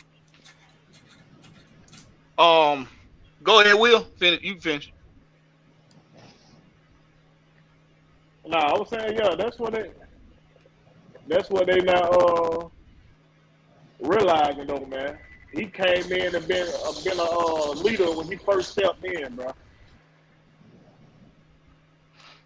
So that's what I'm saying. That's the difference, man. He was willing to go out and work with these players when he started. You know what I'm saying? Mariota wasn't doing none of this, bro. Mm-hmm. This guy shows leadership. Just give this guy a chance, man. Let him prove you wrong. Instead of you already convicting him as a bust. And you ain't even gave him a chance to play, bro. Yeah, they shut me the hell up about Darwin because he didn't bounce no footballs off the ground. He did better. That's right. That's right. I was just about to say damn that. ball can be snapped. All those snap problems. All those snap problems stop. Now check this out. All those snap problems stop. Check this out. Let me go back. Let me go back to this. Now I updated the rosters just now, right? Rewind. Can you take a guess how many players on offense and on defense. Can you take a guess how many players right now are on the questionable list for the Falcons? In questionable list. Oh, about to get cut? No, on the questionable list, on the injury report. Oh, I think like 4 or 5, right? Maybe one. Just 2. And you know who they are. Well, yeah, 2. That would be Caleb and Avery Williams. No, Caleb and Kyle Pitts. Kyle Pitts, and Williams out for the season. Yeah. Kyle Pitts and Caleb Huntley. Now, the team they say gonna win, that's gonna win this division. Can you guess how many players on offense they got on the injury questionable list? On the questionable list? Several. 6. Guess how many of them starters? All of them. 5. 5 of them are starters. Jesus. Chris Olave, Michael Thomas, Rashid Shaheed, Trevor Penning, and Cesar Ruiz. And that's their center. And Cesar the center of that guard one. Yeah, Cesar Ruiz, they right guard. Brian Peoples, appreciate that that super chat, bro. Appreciate that $1.99. Pruitt looked like a Pro Bowl tight end with me. Better say it again. But these are things y'all don't want to talk about. Y'all don't want to talk about how Desmond Ridder extended drives in fourth quarters to lead us down the field to be in a position to take games. Y'all don't want to talk about that.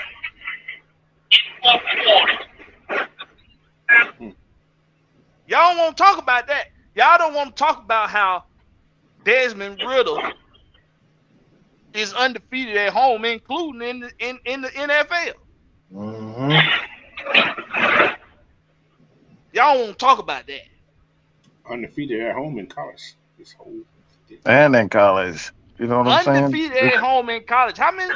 And he's the only quarterback in his draft class that played all 4 years in college. And he was undefeated at home. So you go half for 50, 54. Anybody? The last 3 quarterbacks out of the NFL that played 3 seasons, 3 seasons, 3 years in college, and you look at a lot of these guys. 2 of them, you know, one of them was just drafted not too long ago, but one of them is a Super Bowl champion. Anybody want to take a guess at those 2 guys are? Matthew Stafford and who else? No, we talking about recent. Talking about recent years. Yeah, recent. He's a champion? Yeah, he's a champion. The last 2 quarterbacks that played 3 years. We talking about quarterbacks. How far you looking at? Patrick Mahomes. He didn't play 4. He didn't play. There you go, K-Style. There you go, right there. Did he play? There you go. Did he start 4 years? 3 years? Patrick Mahomes at 3 years in college. And a lot of those were times he actually played. So we got guys that they played in college. When you look at the numbers that they put up in those years, because you can look at guys like not Josh Allen, but Trey Lance. Trey Lance didn't have a lot of experience at quarterback. So he played, though. He had 3 years, but if you look at the experience behind those years, most of those quarterbacks always success. Success always leaves a trail. The other guy is a champion too, and he's a champion at Clemson. Yeah, that's the other guy I'm talking about. So success leaves a trail. Gotta look at that. You gotta look at the experience. Now we always have them anomalies like even Matt Ryan. Matt Ryan was another guy. He put up great numbers in college. You very seldom see a guy, Drew Brees, another one of those guys we talk about. He put up great numbers in college. These guys, it's always a trail of success. And this is why I always say, I don't give a fuck about your feelings. You got to show us the numbers. It's not out of the question. It's not just as far as like even with Drew Brees. You look at Drew Brees and say, man, I don't know how the hell Drew Brees. Well, Drew Brees was a damn good quarterback in college. Mm-hmm. Joe Burrow, damn good quarterback in college. I can keep going on and on. Matthew Stafford, a damn good quarterback in college. Matt Ryan, a damn good quarterback in college. Tom Brady, when he got his chance, he was a damn good quarterback in college. Stetson Bennett, a good quarterback in college. I know that was coming up. Now, we ain't going to get stupid now. We're going to use our brain cells this time. Why you poking that bear? But success, we always talk about success, though. Like, success always leaves a trail. You can't just look at it and say, all right, this guy, I like this guy. Because you can look at, Justin Fields. Everybody wonder why Justin Fields is struggling, why guys like Brock Purdy, he can get in NFL and put because he had that success in college. He had a fair amount of success in college. So, like I said, whether you like him or not, a lot of these guys, nobody thought Patrick Mahomes, except for the great one, Mad Mike himself, that thought that Patrick Mahomes would be a great quarterback. Why? Because you look at his numbers and look what he did, the types of throws that he made in college. He was making them throws in college. But nobody gave him a shot because of the school that he played with. That man was making them, go look at it. That man was making them throws in college. Success always leaves a trail. But people choose to ignore it. People choose to ignore that Alabama quarterbacks always have all the great wide receivers and all the great defenses and all the great offensive linemen.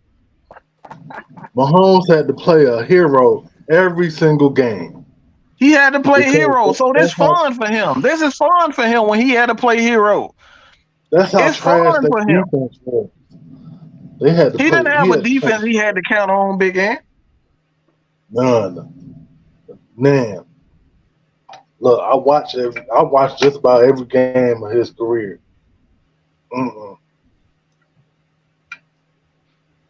The numbers speak for itself. We just gotta look again. People get out you. Look. Go douche. Okay, take a nice little cold shower as you done got it. Stuck and plucked. Make sure you take a good old shower. Get out your feelings. Okay, you might want to pop an Advil or two, but you got to get out your feelings, bro. Hey, even smoke a little something. But the truth is the truth. Truth, it always everybody wondering why, like Aaron Donald. Aaron Donald was a damn good player in college, but nobody gave him a shot. Why? He wasn't the biggest. He didn't go to the biggest, most expensive school and all this shit. It looked great as Jared. He was the least scouted guy on that defensive line, and look at he one of the best ones off that line. I love him. It don't matter where your draft status at, but if you got to put in the goddamn work to be the man. And check this out. He might be working on a Hall of Fame type season this season. Talk about it.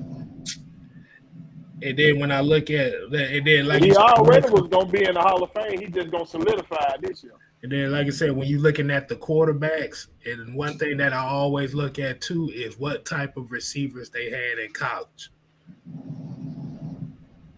Because, like I said, if you look at a lot of these schools like the Alabama, the reason why Alabama, Ohio State, these type of schools, you don't really see quarterbacks. Even Georgia don't even have quarterbacks coming out looking good in the NFL, because you look at them and be like, motherfucker, you got all goddamn All-Americans. You throwing All-Americans. Just throw the ball up. I'm looking at Justin Fields last year in Ohio State. You know his top 4 receivers were?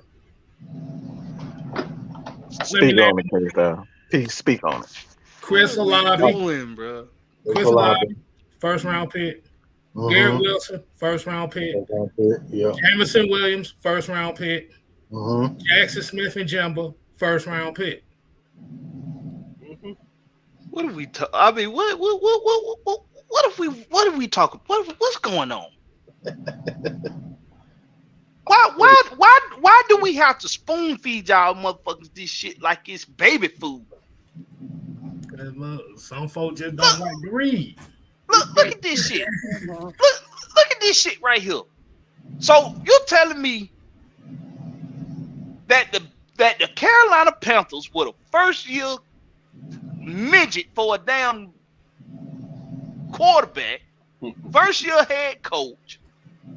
You got a lot of new additions to the offensive line. You got new additions to the backfield. New additions to the receiving coach. Nobody's there that was there on offense last season, damn near. And the defense is what the only thing you about damn near kept intact. And before we could even get the training camp, you got 1, 2, 3, 4 motherfuckers on defense starting that's on the injury list. But this who gonna make the playoffs though out the NFC South. But Blackberry's something else you got to mention about that defense. Steve Wilkes ain't there. Nope, he's not there no more. This team played because that man took over last year. I'm just saying. Dante Jackson hurt again. J.C. Horn hurt again. That sounds like Tito. Tito Jackson. And before the next fool holler about their mouth about Miles Sanders, well, Miles Sanders played behind the elite offensive line. Carolina, your offensive line ain't rolling like that one. It's gonna be a little tough for Miles over in Carolina. You Miles got benched too. Offensive line for you for the Panthers. He may get hurt. Left tackle, Ikem Ikwonu. Who? Left guard, Brady Christensen. Center, Bradley Bozeman. He all right. Bozeman, he decent. Austin Corbett. Don't know who the hell that is, and he's hurt. Taylor Moulton, right tackle. What are we talking about? Look, check this out. Atlanta Falcons updated roster right now. On offense, Kyle Pitts, Caleb Huntley. The two guys we knew were going to be on the injury report are the only two guys on the injury report. On the defense, nobody on the injury report. Special teams, nobody on the injury report. But we don't trust Arthur Smith when clearly he knows how to keep a damn team intact before the season starts. What are we talking about? And another thing, his last two drafts, right? Everybody he's drafted his last 2 years are still on his team. Mm-hmm. Look, check out the depth. Look, go ahead, Ant. Go ahead. Go. Coach, don't you start making sense. You stop that. Look. I was ready to turn that corner. I knew he was gonna beat me to it. So the last team. After year, people be drafted in the third round that was gone in the next year. Oh, brother. What are we talking about? We still got 6 and 7 round picks on this team. In phases of development. Yeah. Exactly. Can we talk about depth? Can we talk about depth real quick? Mm-hmm. Let's talk about depth. The Atlanta Falcons, this is their second unit on offense. Taylor Heineke, Tyler Algier, Cordero Hodge, Frank Darby, Penny Hart, Jonnu Smith, Clint Ritovic, Ethan Greenwich, Matt Hennessy, Ryan Nozzle, Jalen Mayfield, Joshua Miles. That sounds like a team, right? Taylor Heineke, Tyler Algier, Cordero Hodge, Darby Hart, Smith. They couldn't have. Clint Ritovic, the skill positions. The skill position, that's a better lineup than what we had in 2021. Blackberry. This is what I'm talking about. Listen now. You mean to tell me that Arthur Smith took over a team that only won 4 games and turned that into 7 games twice? But we don't trust him. 10 wins. Let's talk about depth, y'all. Second Bruh, unit come on, man. second unit on defense. Let's talk about depth. Oh, Jaquan Graham, Eddie Mm. Goldman, Timmy Horn, Ogun Deji, number 3, Dorian Etheridge, AK-47, D. Alford, Jalen Hawkins, Micah Abernathy, and Darren Hall. That's a better second unit than our first unit in 2021. Ooh. We were straight ass crack 2021. No, but look at the depth on the line. Behind them, third unit, Joe Gaziano proven, Carlos Davis proven, LaKale London. I don't know who LaKale London, y'all. Who is that? Somebody they prompt on the strap. Okay. Ikeni Inikiwa, Nate Landman, and Tay Davis. Mike Hughes, DeMarco Helms, drafted, Clifford Chapman, Clark Phillips III. Depth. Like they say, Rome wasn't built in one day. Nope. Depth.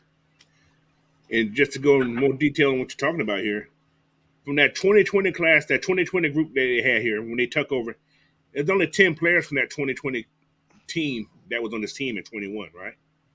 And from 21, in the year after that 21 season over, they only brought 21 players over from the 21 team. So last year, they added 32 players just last year from that team.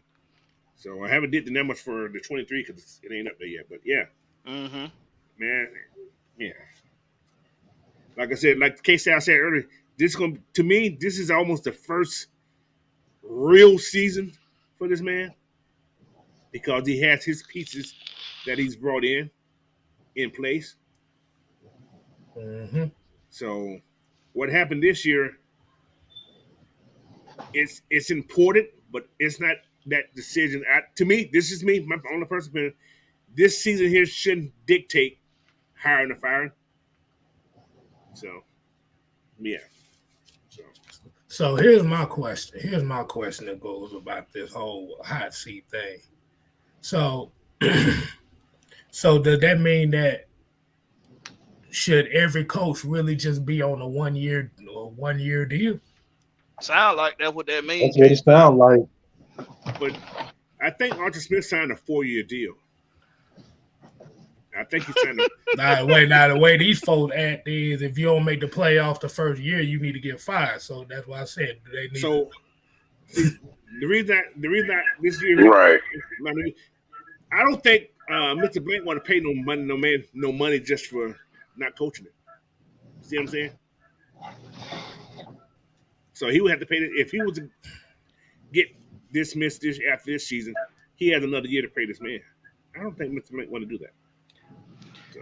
But that's just going to what Mike was saying earlier about when people always say that he should be fired if they don't go to the playoffs or they don't make it to the NFC Championship game is so if this is his very first year of actually getting the guys that he wants and we fire him, that means the next coach you bring in, you tearing down. Like these might not be the type of players that coach may want. Exactly. And they have to tear that down. If in all that case, now you back in the rebuild, you back in the restart mode. And if that coach don't make it to the playoffs the first year, should he be fired too? And now you restarting again. You'll never get ahead. That's trying to take shortcuts. Taking shortcuts are always get you ahead. Yeah. That's all it is, a shortcut. What's the way trying to get over? Every time you're trying to get over, you never get ahead. Can't be tricked. Can't be trying to trick for championships all the guys. Exactly. So, but like I always say, instant gratification. Man, football has to be built. You can't win overnight. I hate to say I've been doing this for a long time. If I can build a team overnight, boy, I have more championships in my life. This ain't Madden. Exactly. This ain't Madden. What Sam say? This ain't Madden with the salary caps off, motherfucker. There's a cap for a reason. You could thank the fucking Cowboys for that. The Cowboys been doing it for years, and they've been doing it for 27 years. This ain't Madden on rookie level with the trade restrictions off and the salary carry off. Nah, this ain't that, bro. This ain't how it works. I say it all the time. I challenge the motherfucker to go out here on their game with all of those things in place and successfully build a damn squad. You know what I'm saying? Within 3 seasons, it's gonna take you 5 good seasons for real. It's gonna take you 5. And y'all out here tripping and trying to act like this GM coach duo just didn't have to inherit over $100 million in dead cap. Brian P. appreciate that $1.99. He said that sounds like the Cardinals. Them motherfuckers around had 2 head coaches and 2 first-round quarterbacks in 2 consecutive years. And it was Carolina the same way. They keep bringing in fucking supposed to be first-round picks and shit. Trash ass quarterbacks year after year. Exactly. Can I ask a question? Please. Okay. And coach, most notably for you because you are an actual coach. When you enter your offseason, you know, we talking about trust. Now you're gonna go in and you're gonna talk to have your meetings with your prospects, with those guys who you might be looking to draft and whatnot. But you spend 3 hours with this one particular draft pick. And he's not a first round pick.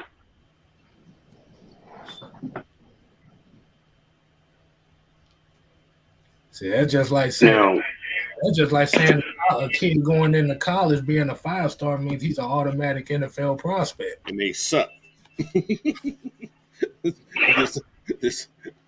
When you do those type of things, coach, I mean, you know, isn't that a foundation building type move?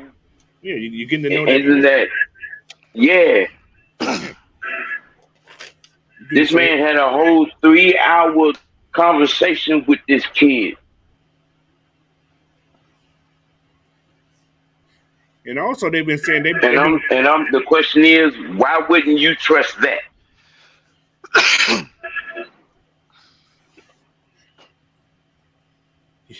Now, another thing I want to mention something also talking about Desmond. Think about this, y'all, on a serious tip. Just imagine Terry was still in New Orleans. I guarantee you Desmond would have been in New Orleans. Think about it. Yep. He's been watching this kid. He said he's been watching Desmond since he was a sophomore. When he was a sophomore, he was in New Orleans. So, just think about that part of it. It's a process.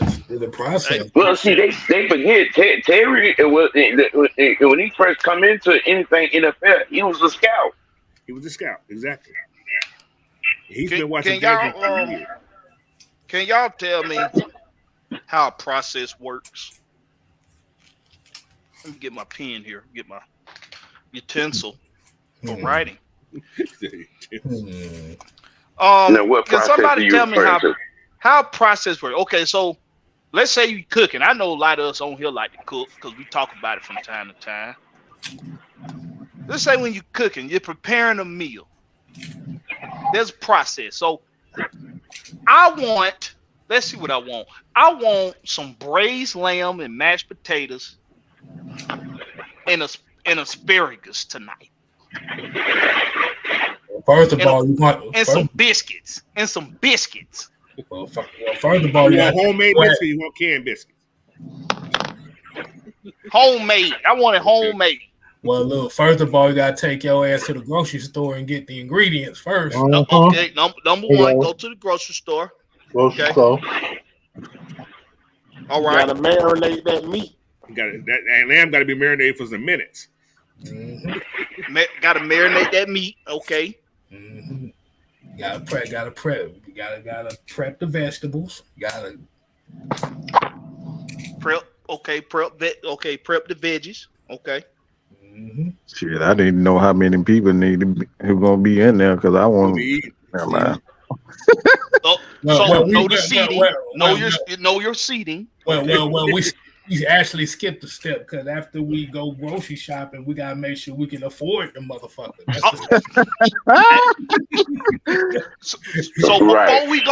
Before we even go to the grocery store, check our bank account. Okay.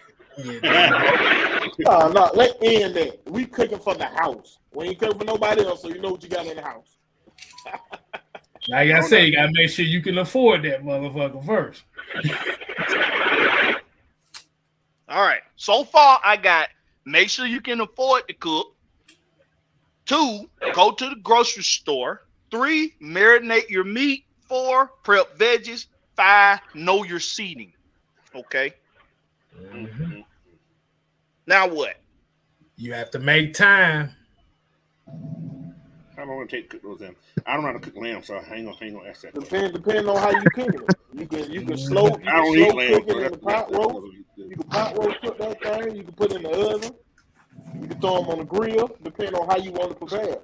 So in other words, that make sure it's done, or as my mom would say, make sure it's doing. Make sure what? Make sure she say make sure it's doing. Make sure it's doing something, goddamn it. So make sure it's done. And number 7, eat, right? Yeah, you gotta bless the food first. You gotta bless it, then we're gonna eat. But that how could I forget? Gotta bless that food. It don't matter how long it can be 3 seconds. You can be 3 seconds. All you gotta do is like, Lord, thank you for the food. Now I ain't even gonna say that many words. I'm gonna just say, bless. All right, let's eat. But first, I got one more thing about this lamb chop. I'm just reading up. I don't know how to cook it. It takes 4.5 hours to cook a lamb chop, right? Lamb chops. Okay. So you got to have the right time. You got to go to the grocery store in time to make sure you have time to cook that thing, because you don't want to start at 6 o'clock and eat dinner at 10. That's why I say it depends on how you cooking it. Yeah, your prep time got to be perfect. If them folks smoking it, then it might take that dog. You might, smoking and grilling. But if you can fry like you fry some steaks, it ain't gonna take no 4 hours when you fry. Yeah. Okay. Hold on, I got something for y'all. All right. So the process for cooking and the process for building a foundation of a team. All right. We're trying to build a championship team here. So first we need to know how much money we got. That's what y'all said first, right? Salary cap. So you got to have the money to put the pieces in the place you need to be able to execute your scheme offensively and defensively and special teams, right? And what did we not have the first 2 years? Money. So you didn't get no lamb chop. Money. Nah, you was getting steakums. So instead of us shopping, we were getting potted meat. Getting potted meat. We can't go to Whole Foods. We got to go to Food Depot. You ain't getting that grade A Whole Foods. You got to go get that aftermarket meat from Food Depot. You got to go to the old Winn-Dixie. Get that Pick'em 5. Oh my Lord! We're gonna go to the Green Giant. Hey, that Pick'em 5 is a lifesaver, boy. Hey, it saved a lot. Without boy, it saved a lot. So it saved my stomach. I'm about to say, don't y'all got really in front like you got Went up through there and got them 4 for 5. Oh no, we Yeah. ain't front over there, OG. It's about the facts, the stats, and the truth. We It's ain't about that the shit. facts, that's the truth, baby. Hey, It's about the facts, that's the truth. You can start the kitchen up with poker bean and win. I'm good for that week. So what Right. we doing right now is we giving them a whole lot of truth right now. We giving them some truth. So we didn't have no monies. Terry Fontenot made sure we had some monies. So we got the salary cap straightened out. So now let's go to the grocery store. So we was eating scraps. Then we went to work. We made some paychecks.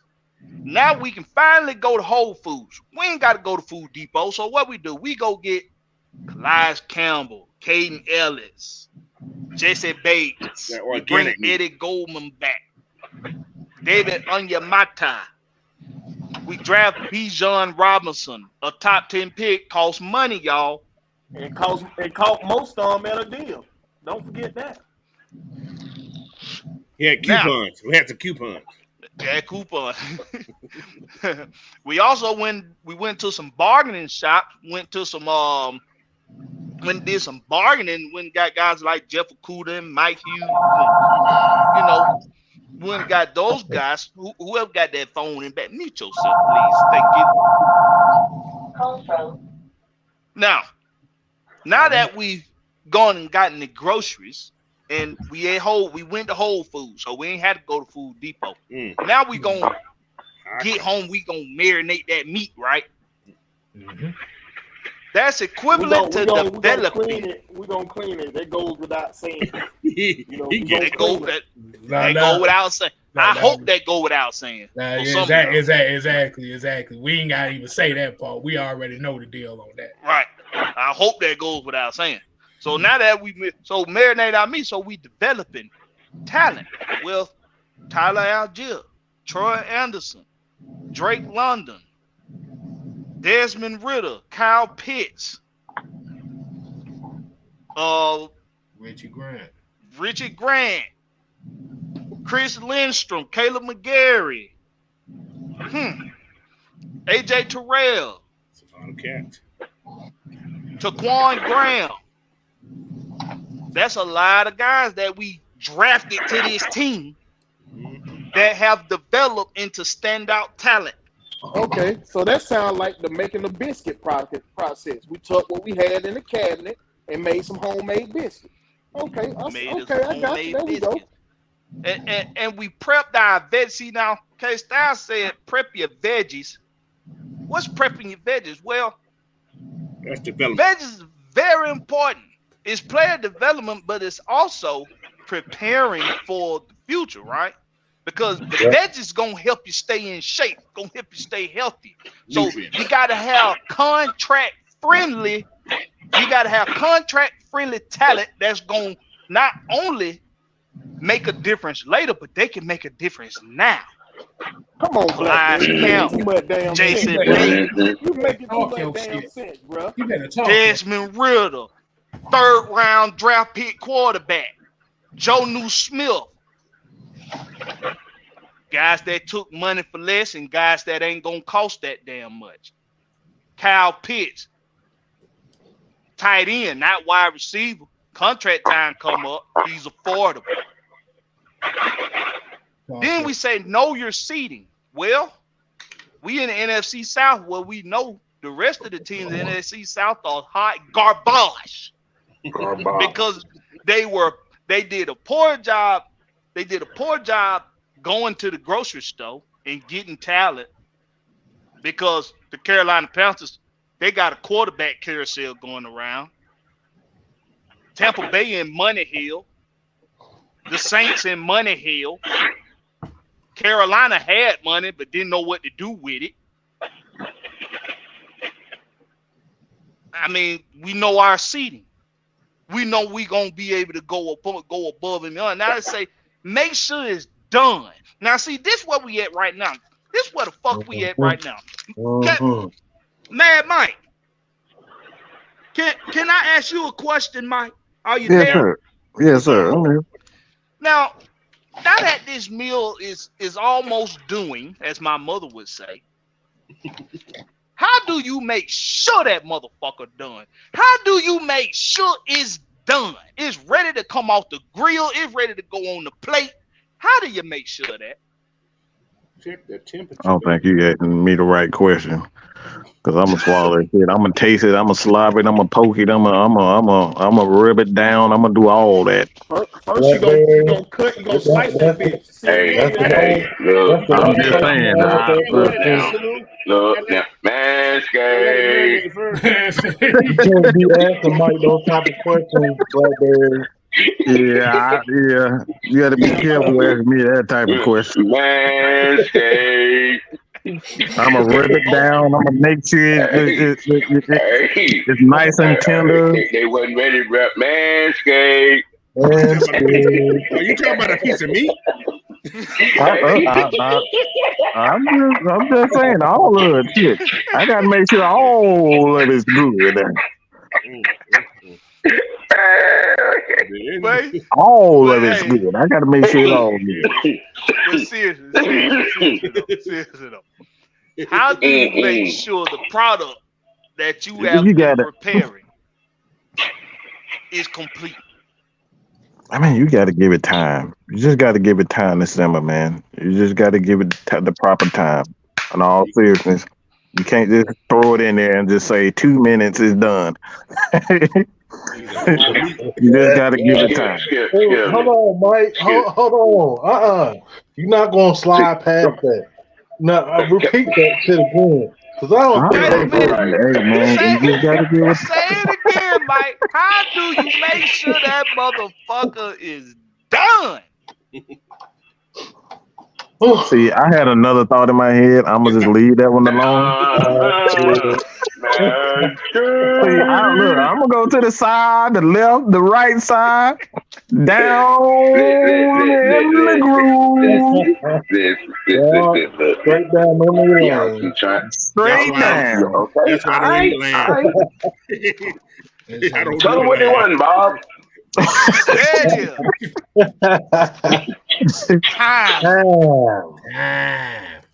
Time.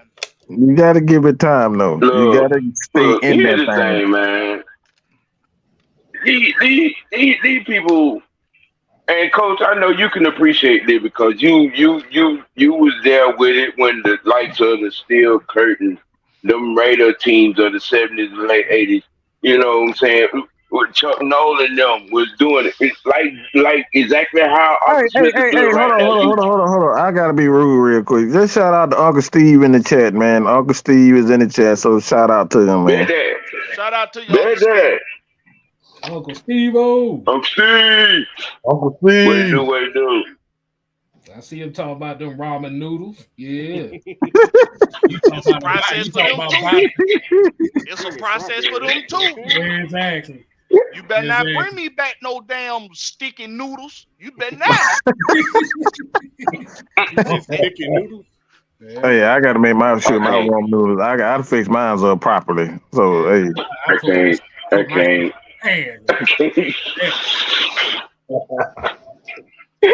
Some of Go ahead, that Sam. put that block on that motherfucker, let that shit. boy, you better tell him, K-Style. I hoop him up. Hey, I hoop him up. Look. Then you may put some extra stuff on there. You may have some eggs on there if you want to. Boy, some sausage, boy, some good sausages in that mug. You gotta put some good veggies in there, boy. The right seasoning. We make it gourmet. Hey, you get the Hawaiian rolls too? Oh, yes. Yes. Now y'all get it. See, a lot of y'all came up on a different type of coach. What Arthur Smith's doing right now, and Blackberry, and you're describing it. See, they ain't. A lot of these folks are microwave kids. And see, some of us, me, Coach, you know what I'm saying, came up on, conventional oven cooking. Everything. To some degree, kettle over the bonfire cooking. I'm just saying. Mm-hmm. Shit was cooked different and it tastes different. Mm-hmm. There was actual fire involved. You got these microwave kids out here, you know what I'm saying, used to throwing it in the oven 30 seconds and it's done. They're expecting when we hire, okay, automatically the team is Super Bowl level coming out of training camp, you know what I'm saying? If we ain't winning 15 games, he fired. That's the mindset that these folks got. You know, but this ain't the mindset that this coach got. Yo, because if you ain't up to snuff, you ain't getting on the field. He ain't gonna put you out there on the field if you ain't ready. He ain't gonna take you out the oven when you ain't ready. When you ain't ready. Mm-hmm. Okay. People, you got to keep up. You got to put the muscle that now and catch up now. Because we doing things a little bit different. That's for the folks who like that bloody red meat. Talking about they done. That's how it's that part. That part, Will. No, you know you can't go medium rare here. You can't go medium. No. You got to be more. You got to be more medium well to well done right here. You know what I'm saying? Messing around. The way we doing things.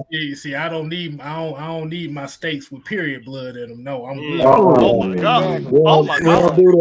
Oh my god! What? No. Oh my damn! Now, I'm trying to stay on the road with this. I'm trying to stay on the road. It's cold already. I'm not trying to add to it though. I'm not trying to add to it. I'm not trying to add to it. I'm actually trying to talk football. Go ahead. It's off the rails already, bro.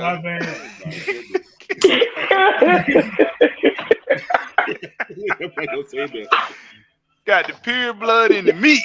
Oh my god! Right. Right. That is not a visual that you know. Stop it. Y'all stop that. I don't want to see that. I ain't saying nothing. Go ahead,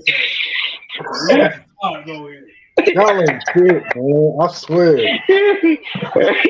Andrew G talking about I can't eat no steak in that motherfucker.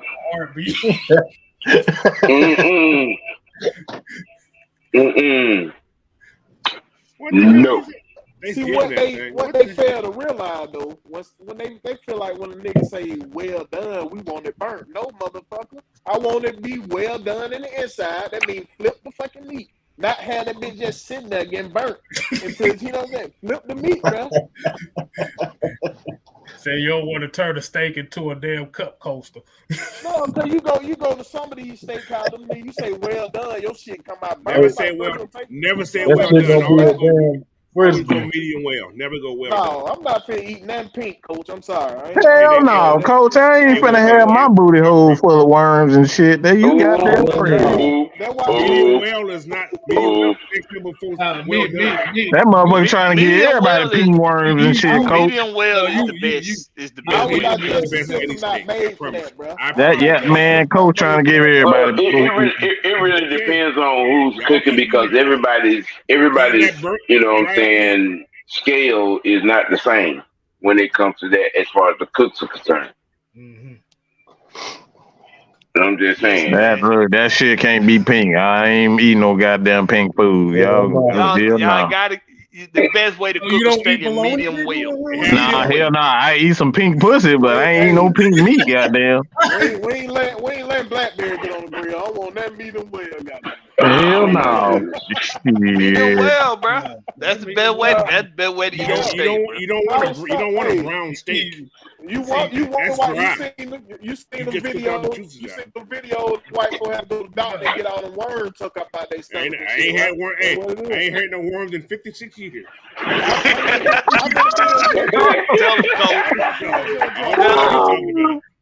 How many bills? Hey, look, it says. I don't drink a lot of beer no more, man. When I was younger, I could kill you. But now I don't like that beer. What you folks say? Drink that beer, you get the worms, get rid of the worms.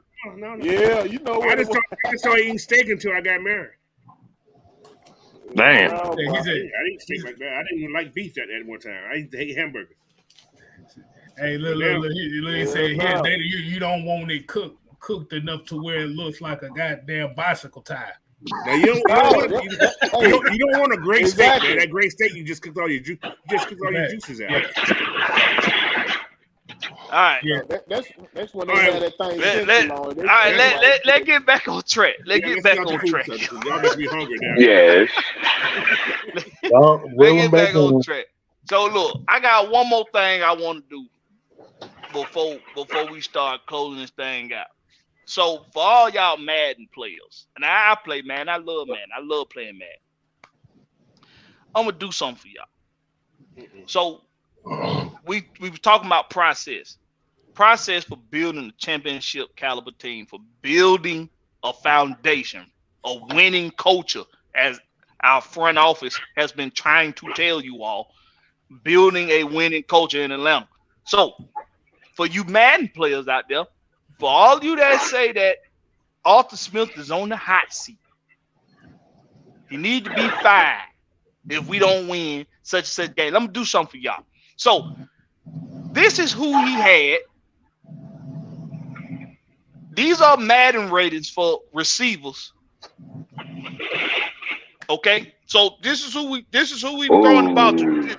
This who Marcus throwing the ball to. This who Desmond Ritter was throwing the ball to. On now, these are Madden ratings now. For all y'all Madden lovers, DeMille Bird overall 74. Drake London overall 79. Alameda Zacchaeus 73. Lord and Bird. That was last season, right? This is last season. Darrell Hodge 71. Anthony Ferguson 67. Kyle Pitts 86. All right. Now that's that. So for y'all Madden lovers, I know a lot of y'all play Madden. A lot of y'all that's saying Arthur Smith on the hot seat. So he on the hot seat with guys on Madden that's ranked 74, 79, 71, 73, 67. Okay. Marcus Mariota. Let's take a look at Marcus. What was Marcus rated on Madden? 60. Let's see what Marcus was rated. I know his X factor was just all ass. I know that was his X factor. He threw from his ass, yes.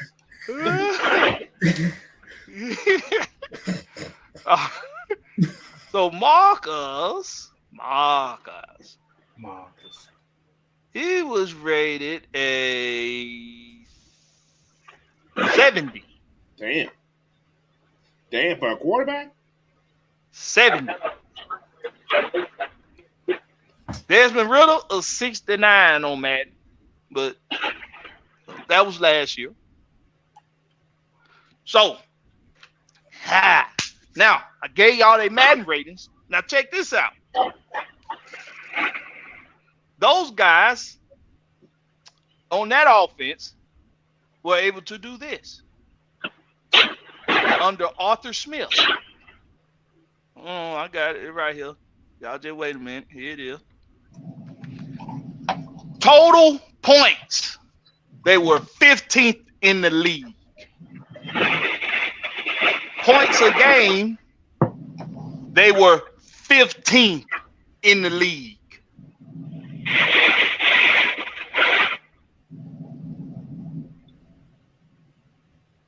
Y'all want me to say it again?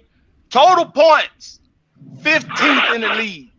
And what is it? 365 total points. Points a game, 21.5 points a game.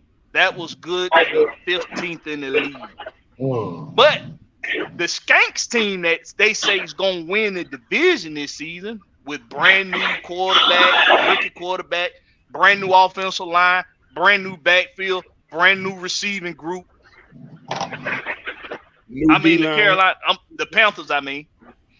The Panthers were, let's see, 16, 17, 18, 19, 20. They were 20th in the league in points a game last season.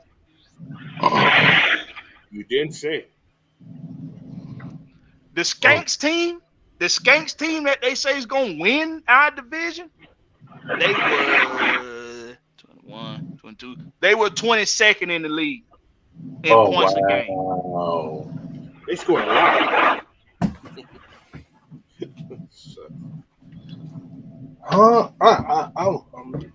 Something ain't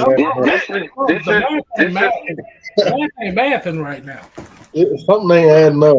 But see, they have that station wagon with a pacer engine in it as a quarterback. That's a good engine.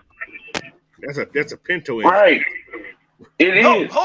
Maybe I didn't put all this together fast enough for y'all. So the Atlanta Falcons receiving group on Madden, their rating was an average of 74. I got a question. Mm-hmm. What was Chris Olave's and Michael Thompson's rating? I'm just curious. He's mid to low 90s. Let's find out. Although Hurtfoot didn't play none, but he still had a high rating. But he can live pretty good though. Hold on, y'all bear with me. But maybe I didn't put that. Maybe I didn't put that together fast enough. On Madden, a receiving group that averaged 74 rating, and yet they were in real life they were 15th in the league in points a game and 15th in the league in total points. That's better than half of the league. Sure is, Coach. It sure is. Spot on, Coach. I want to see that now. You got me interested too. Now I want to see Chris Olave and Marcus. What the hell that boy name is? Michael Thomas. Michael Thomas. I was about to call that boy Marcus Colston. That's Slint Boy.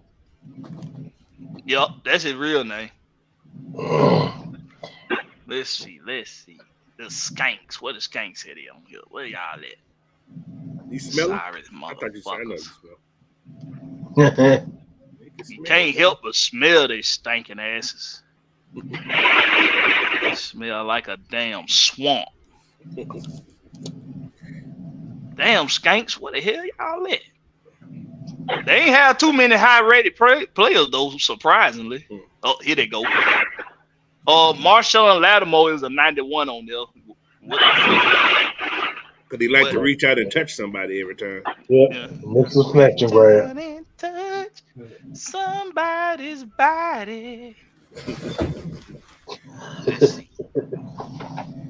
I would think about it. I would think about the ATT song. You told us to take another song.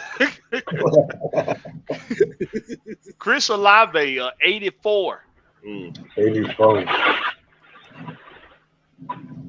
Michael Thomas, 86. So they was number 20. Behind the 74. Yeah. No, they was 22nd. They was 22nd. 22nd. Jarvis Landry was an 80. Wow. So they have 82 and a half. They got all these 80s, but ain't this shit with it. Yep. But they was 22nd in the league. So y'all trying to tell me that the Atlanta Falcons have a returning quarterback, have returning backfield, have returning receivers, returning offensive line. The entire offensive line, for the most part, is returning. But a team that in the Carolina Panthers who were 20th in points a game with a brand new rookie quarterback midget, brand new receiving group, brand new running back, brand new offensive line, they're going to make the playoffs before the Falcons do. And the Skanks, who were 22nd in the league in points a game, whose receiving group on Madden average of 80, they averaged like an 81, 82 just now. They were 22nd in the league when Derek Carr broke down Michael Thomas, broke down Chris Olave. Well, I don't know if he broke down, but he didn't show you nothing special. Alvin Kamara might be in jail. Alvina. Totally different defense outside of Cameron Jordan.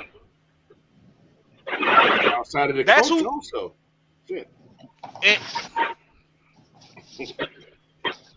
But the Atlanta Falcons, 15th in the league in points and 15th in the league in points a game. But Arthur Smith is the third worst head coach in football. Yep. But it is kind of funny. They're not mentioning that the Saints lost Nielsen. Mm-hmm. They're not talking about that. You know, coaches don't matter until they matter. Mm-hmm. It don't matter because we got it. That's their biggest part of the pass rush package. Yep. This man made this pass rush what it was. I hate to say it, but you know, this is bullshit. I'm just tired of complaining about it. I'm just like, I just let it go now, man. It's like he don't matter no more because we have him now. I mean, we talking about a hot seat. We talking about a hot seat. We talking about a hot plate right now. We talking about Arthur Smith being on the hot seat. I ain't done. Check this out. 32 teams in the league right now. All right. So 15th in points and 15th in points a game in 2022. So he took an offense from that with Matt Ryan. 32. With Matt Ryan. In 2021, they were 31, 30, 29, 28, 27, 26. 26th in the league in points a game.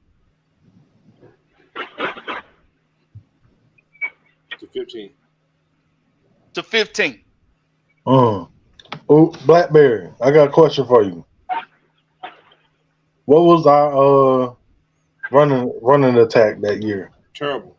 Trash. I know it was terrible. I'm just waiting for it. Who was the running back? You talking about when we had Mike Davis? No, Mike Davis. Yeah. So Mike Davis was 2.2 inches of carry. That motherfucker was on limp dick mode running the football. I think we only had like 1,400 yards that year. He had 2.2 inches of carry. And we had like 1,400 rushing yards that year. So I think that's all we had. I told you the way that he ran the football, he needed Viagra just to goddamn get 50 yards. In 21, we were 31st in the league in rushing yards. Yep. And it wasn't a lot.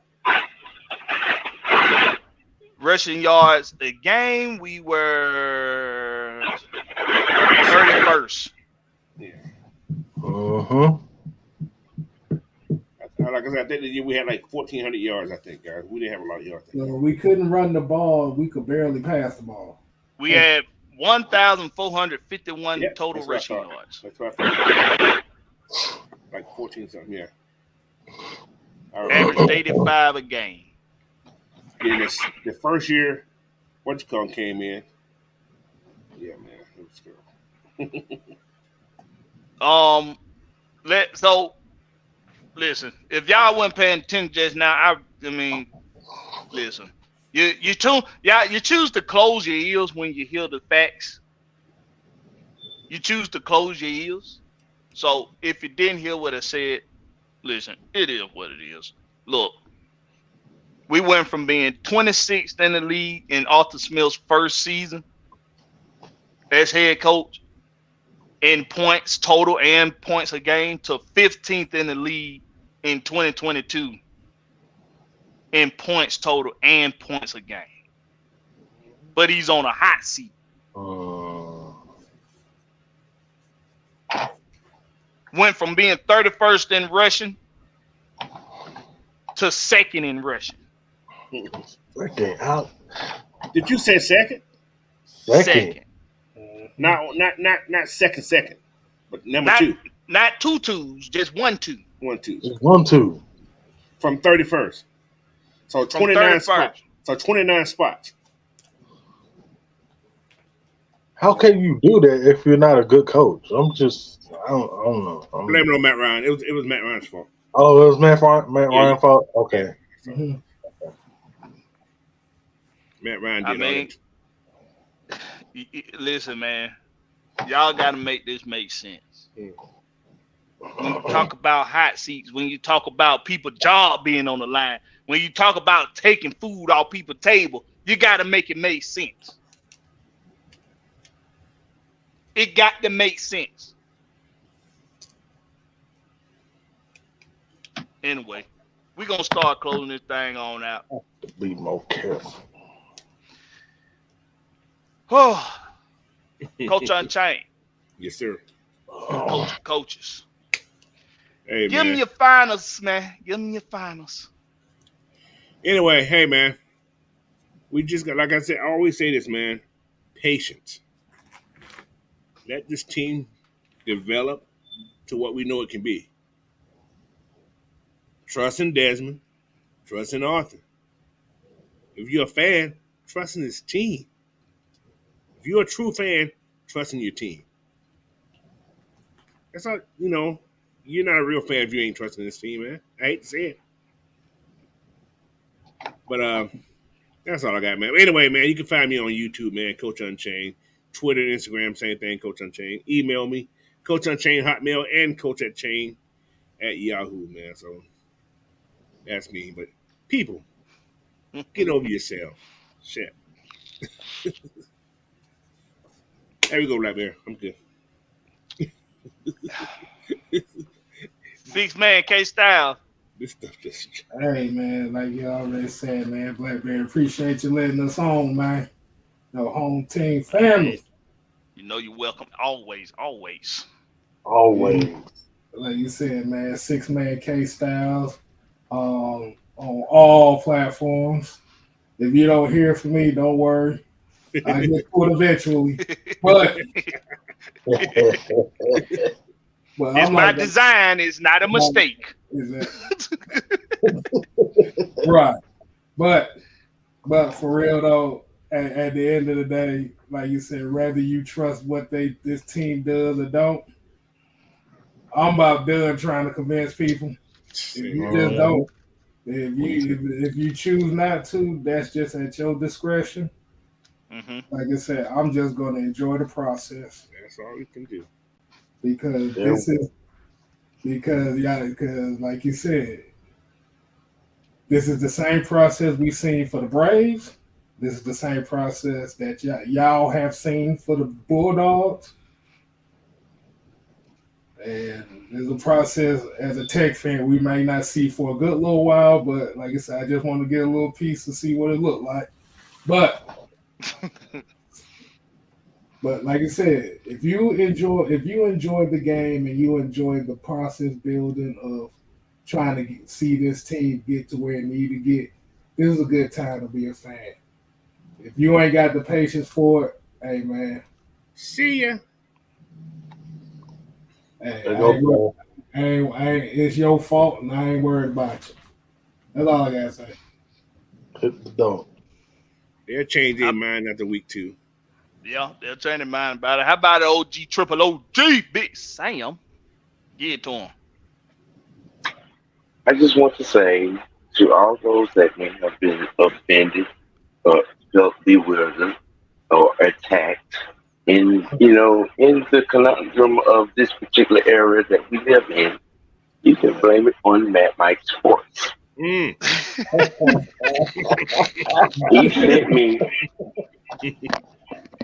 sent me Suck a dick, to Sam. tell That's you what you about do. yourself. Suck a big fat dick.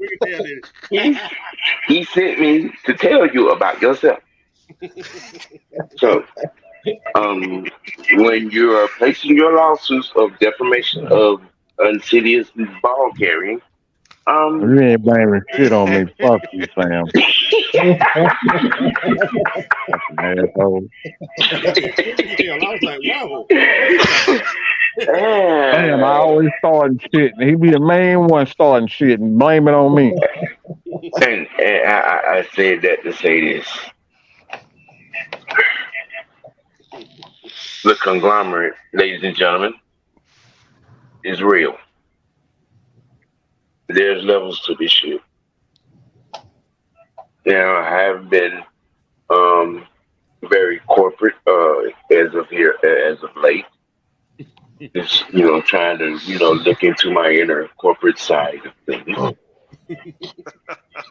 What in the hell is going on? I have no idea. He's full of shit right now. He's full of shit. What the hell just happened? Oh man. Sam ain't Hey, shit. man, You know that? Look, man. Arthur Smith is the coach. He's our coach. Exactly. He is that coach. Okay? Y'all need to just get on board, or if not, just, cut your phone off and walk the fuck on. Same sneaks. I'm just saying, otherwise you're gonna be, choking yourself. Straight up. I mean, Arthur Smith has given you no reason to remotely believe or think that he is not capable of doing his job. Now, you microwave-minded, mad-minded ass fools out here with that bullshit, I have a couple of suggestions for you, but none of them are made for anything other than paper. Get an iron skillet. Now, to you particular individuals that consider yourselves content creators, we're not going to make you think. Sam, no. Hell no. Cut his damn mic. We ain't going to sit up here and go down a whole list of cussing motherfuckers out. No, Sam. No. No. Absolutely not. I wasn't going to cuss nobody out. You going down the damn line on every damn list. You just going down the damn list and picking and choosing. Let him finish. Mike. Let him finish. He a damn lie. He know I know him better than he know his damn self. Go. I'll be cool, Mike. Finish your thoughts, Sam. Damn, we having a good time, Sam. Shit.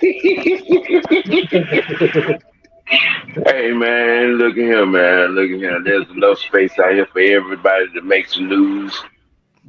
Thank you, sir. I love you for that. Okay, thank you. There's enough. Definitely enough. Be able to stand on the stage, cite those that need to be cited. Mm-hmm. Get the props, get the credit. Otherwise, I'm gonna end up doing things like showing. Shut up, Sam. You're not being very kind, sir. You're not being very professional. In other words, Sam, he's gonna show you how to pat your head and rub your belly at the same time. Big A. Oh my goodness. Damn, Jesus Christ. What the hell? Now, go. All right, Sam. Go ahead. Try. Look, man. Look. We should trust our I coach. am on OG Big Sam on Twitter. I'll do it for no you. reason to think or believe that Arthur Smith can't do the job. All right, you just can't. You can't see it any other way. Now, as a member of the team, as a member of the Unholy Alliance, as a member of the Grumpy OG, I'm just saying, y'all need to stay tuned. Y'all need to tune in. If you want real sports, if you want real news, if you want anything real, you need to tune in to this right here, what you're tuning in right now to. That's right, because we're going to give you the best content there is. I done said that before. You ain't going to get it no better than over here with the AFN family and Black Barrel Rex. Nope. Coach Unchained. 6-man K-Style, Mad Mike Sports. You ain't gonna get it better than how you get it over here. Everybody that's in conjunction with one another. Jew Talk Sports in conjunction. Well, in conjunction with Noah. What's Noah tag? I got to find out Noah tag.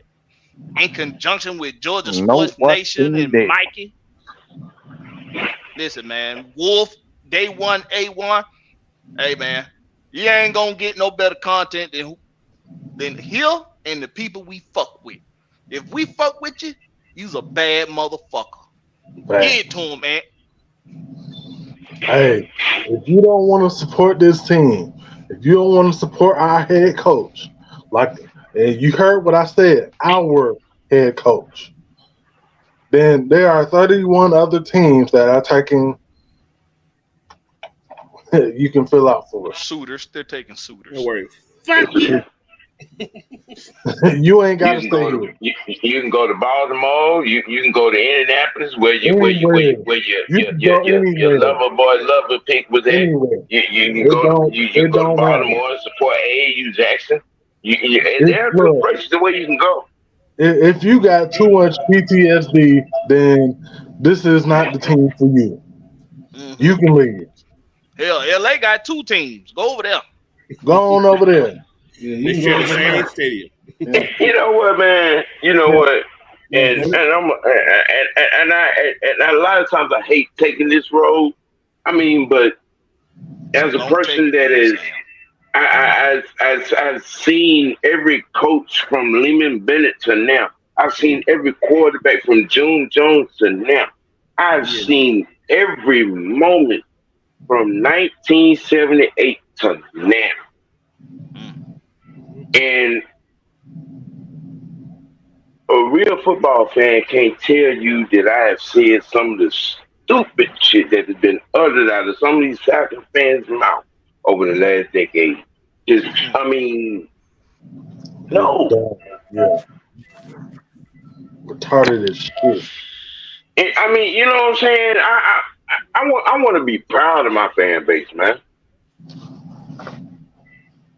Yeah. You know what I'm saying? And people don't get it. They ain't been through the fire. That's all it is. No, they don't get it, man. And we not saying that y'all ain't fans. It's the fact that you're not in reality. That's what it is. Right. You gotta, because even if you're not somebody that pays a whole lot of close attention to the ins and the outs of football in the NFL, just support your team. Just support your team. It's real simple. Just support your team. Now, if you don't know that somebody's a motherfucker in the front office, trust me, we'll tell you. Everybody up here will call out the motherfuckers. Oh, trust me. we will tell you. Look, Blackberry, how many times have we done that for the Hawks? How many times have we called them niggas out for the Hawks? Okay. Constantly. Man. We'll let you know. Trust me. We'll let you know when somebody's a motherfucker. But a lot of y'all make it hard to be Falcon fans, man. A lot of y'all make it hard to be Falcon fans. Y'all make it hard. Y'all make it hard. Go ahead, Will. The Georgia Reaper. Yeah, man. You can find me here on YouTube at Will the Georgia Reaper. Anything AFN got going on, you know I'm on it. Yeah. Bringing back Big Willie style. Mike, I think he's he's Senator Palpatine still. He hasn't changed his persona. He's still Palpatine.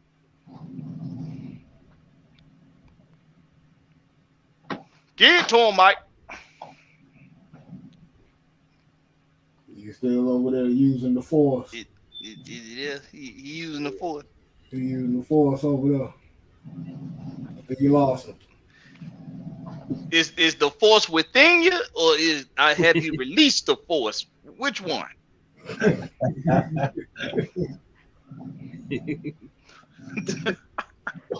Release the Michael. Michael. Michael. You may be posted. All right, well, since Senator Palpatine is too busy coming up with a master plan on how to take over the galaxy, the universe. Man, he might be on a conference call to the White House. He probably in the Death Star somewhere stuck in a stall.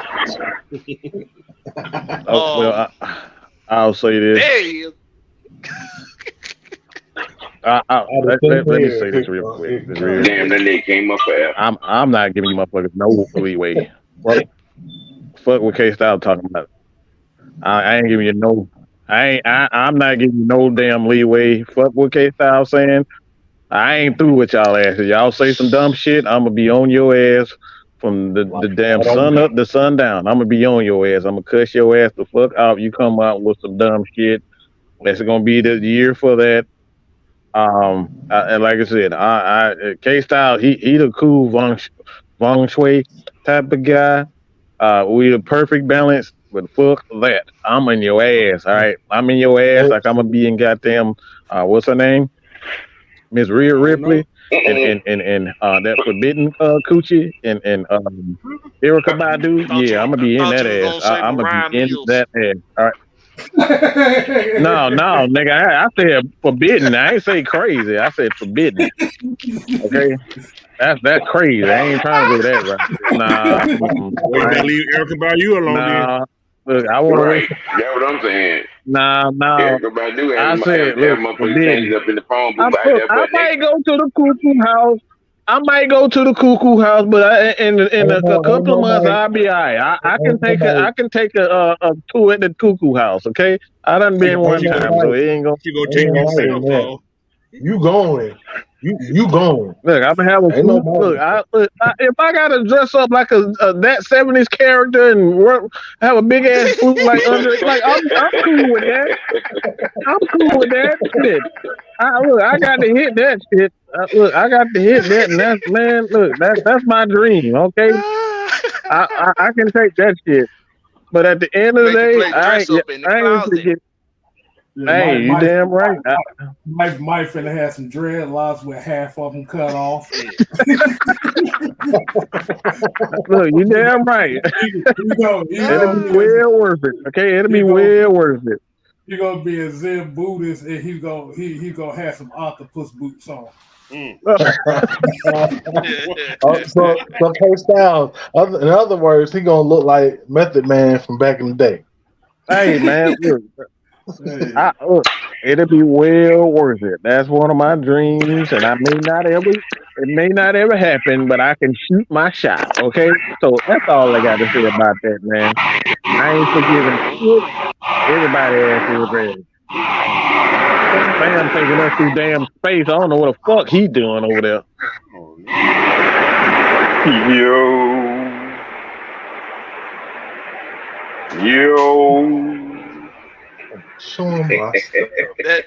That what you got for him. That's what you got for him, Palpatine.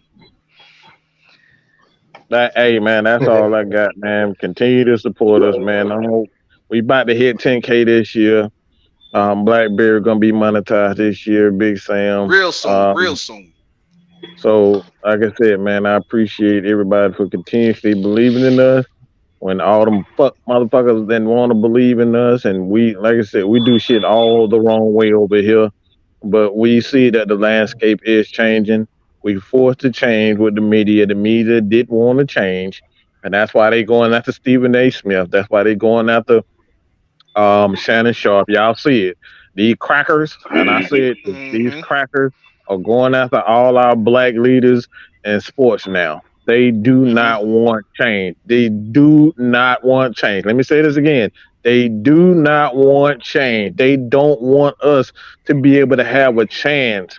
All right. They wrote an article about Stephen A. Smith and Skip Bayless. And you can say whatever you want to say about Skip Bayless, but that is a real down brother right there. He sees that black people, Hispanic people don't have an opportunity to get things right and to do and to showcase their talent. You don't have to have a degree in sports journalism and sports entertainment and all this type of stuff. You don't have to have that now. As long as you have the ability to speak well and entertain and show the people that you love the game, you have an opportunity now. So these crackers, and I'm saying this, and I'm sorry, Blackberry, you get a strike, but these crackers don't want change, man. These white people in power do not want change. It doesn't apply to everybody, but it's the white people that's in power. They do not want the system to change, and we have changed it.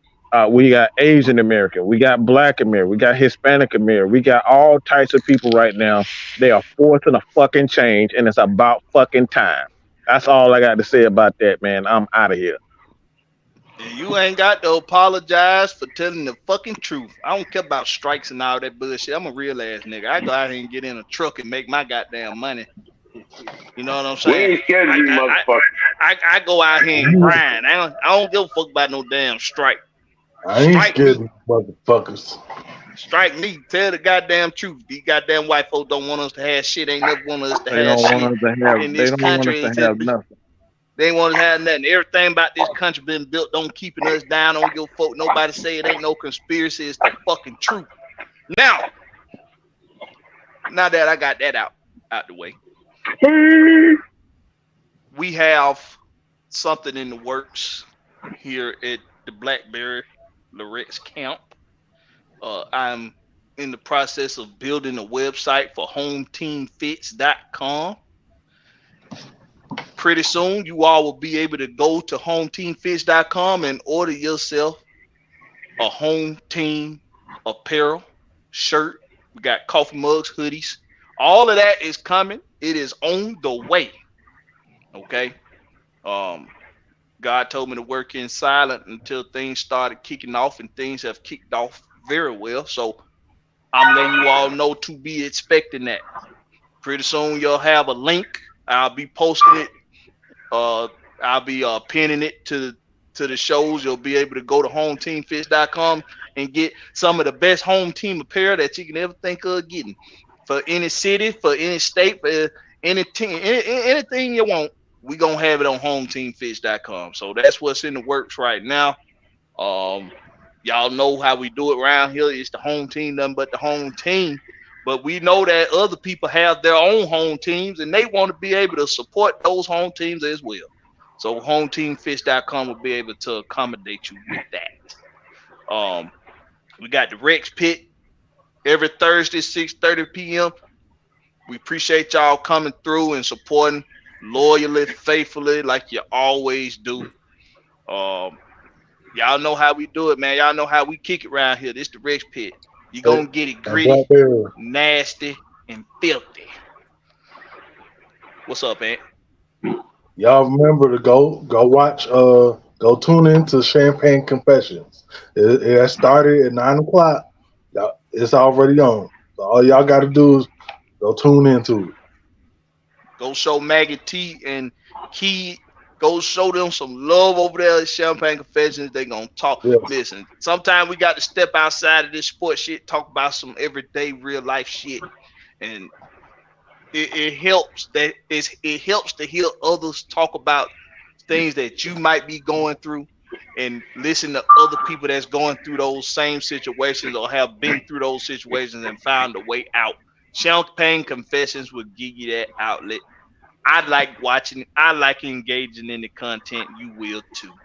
So with that being said, y'all make sure y'all support everybody that's up here. Coach Unchained, the coach of coaches, the sixth man, K Styles, Big Wheel, bringing back Big Willie Style, the Georgia Reaper, Big Dog, Big Ant, that OG, triple OG, always gonna talk and run his damn mouth. Big Sam. Oh, the never stamp that. And Mad Mike, the mad scientist, Senator Palpatine, the villain. Listen, we always giving you the goods around here just the way you like it. And even if you don't like it, we gonna hit you in the mouth with it every single time. This has been the Rex Pit. Catch us on the flip side. Home team. Deuces. Home team.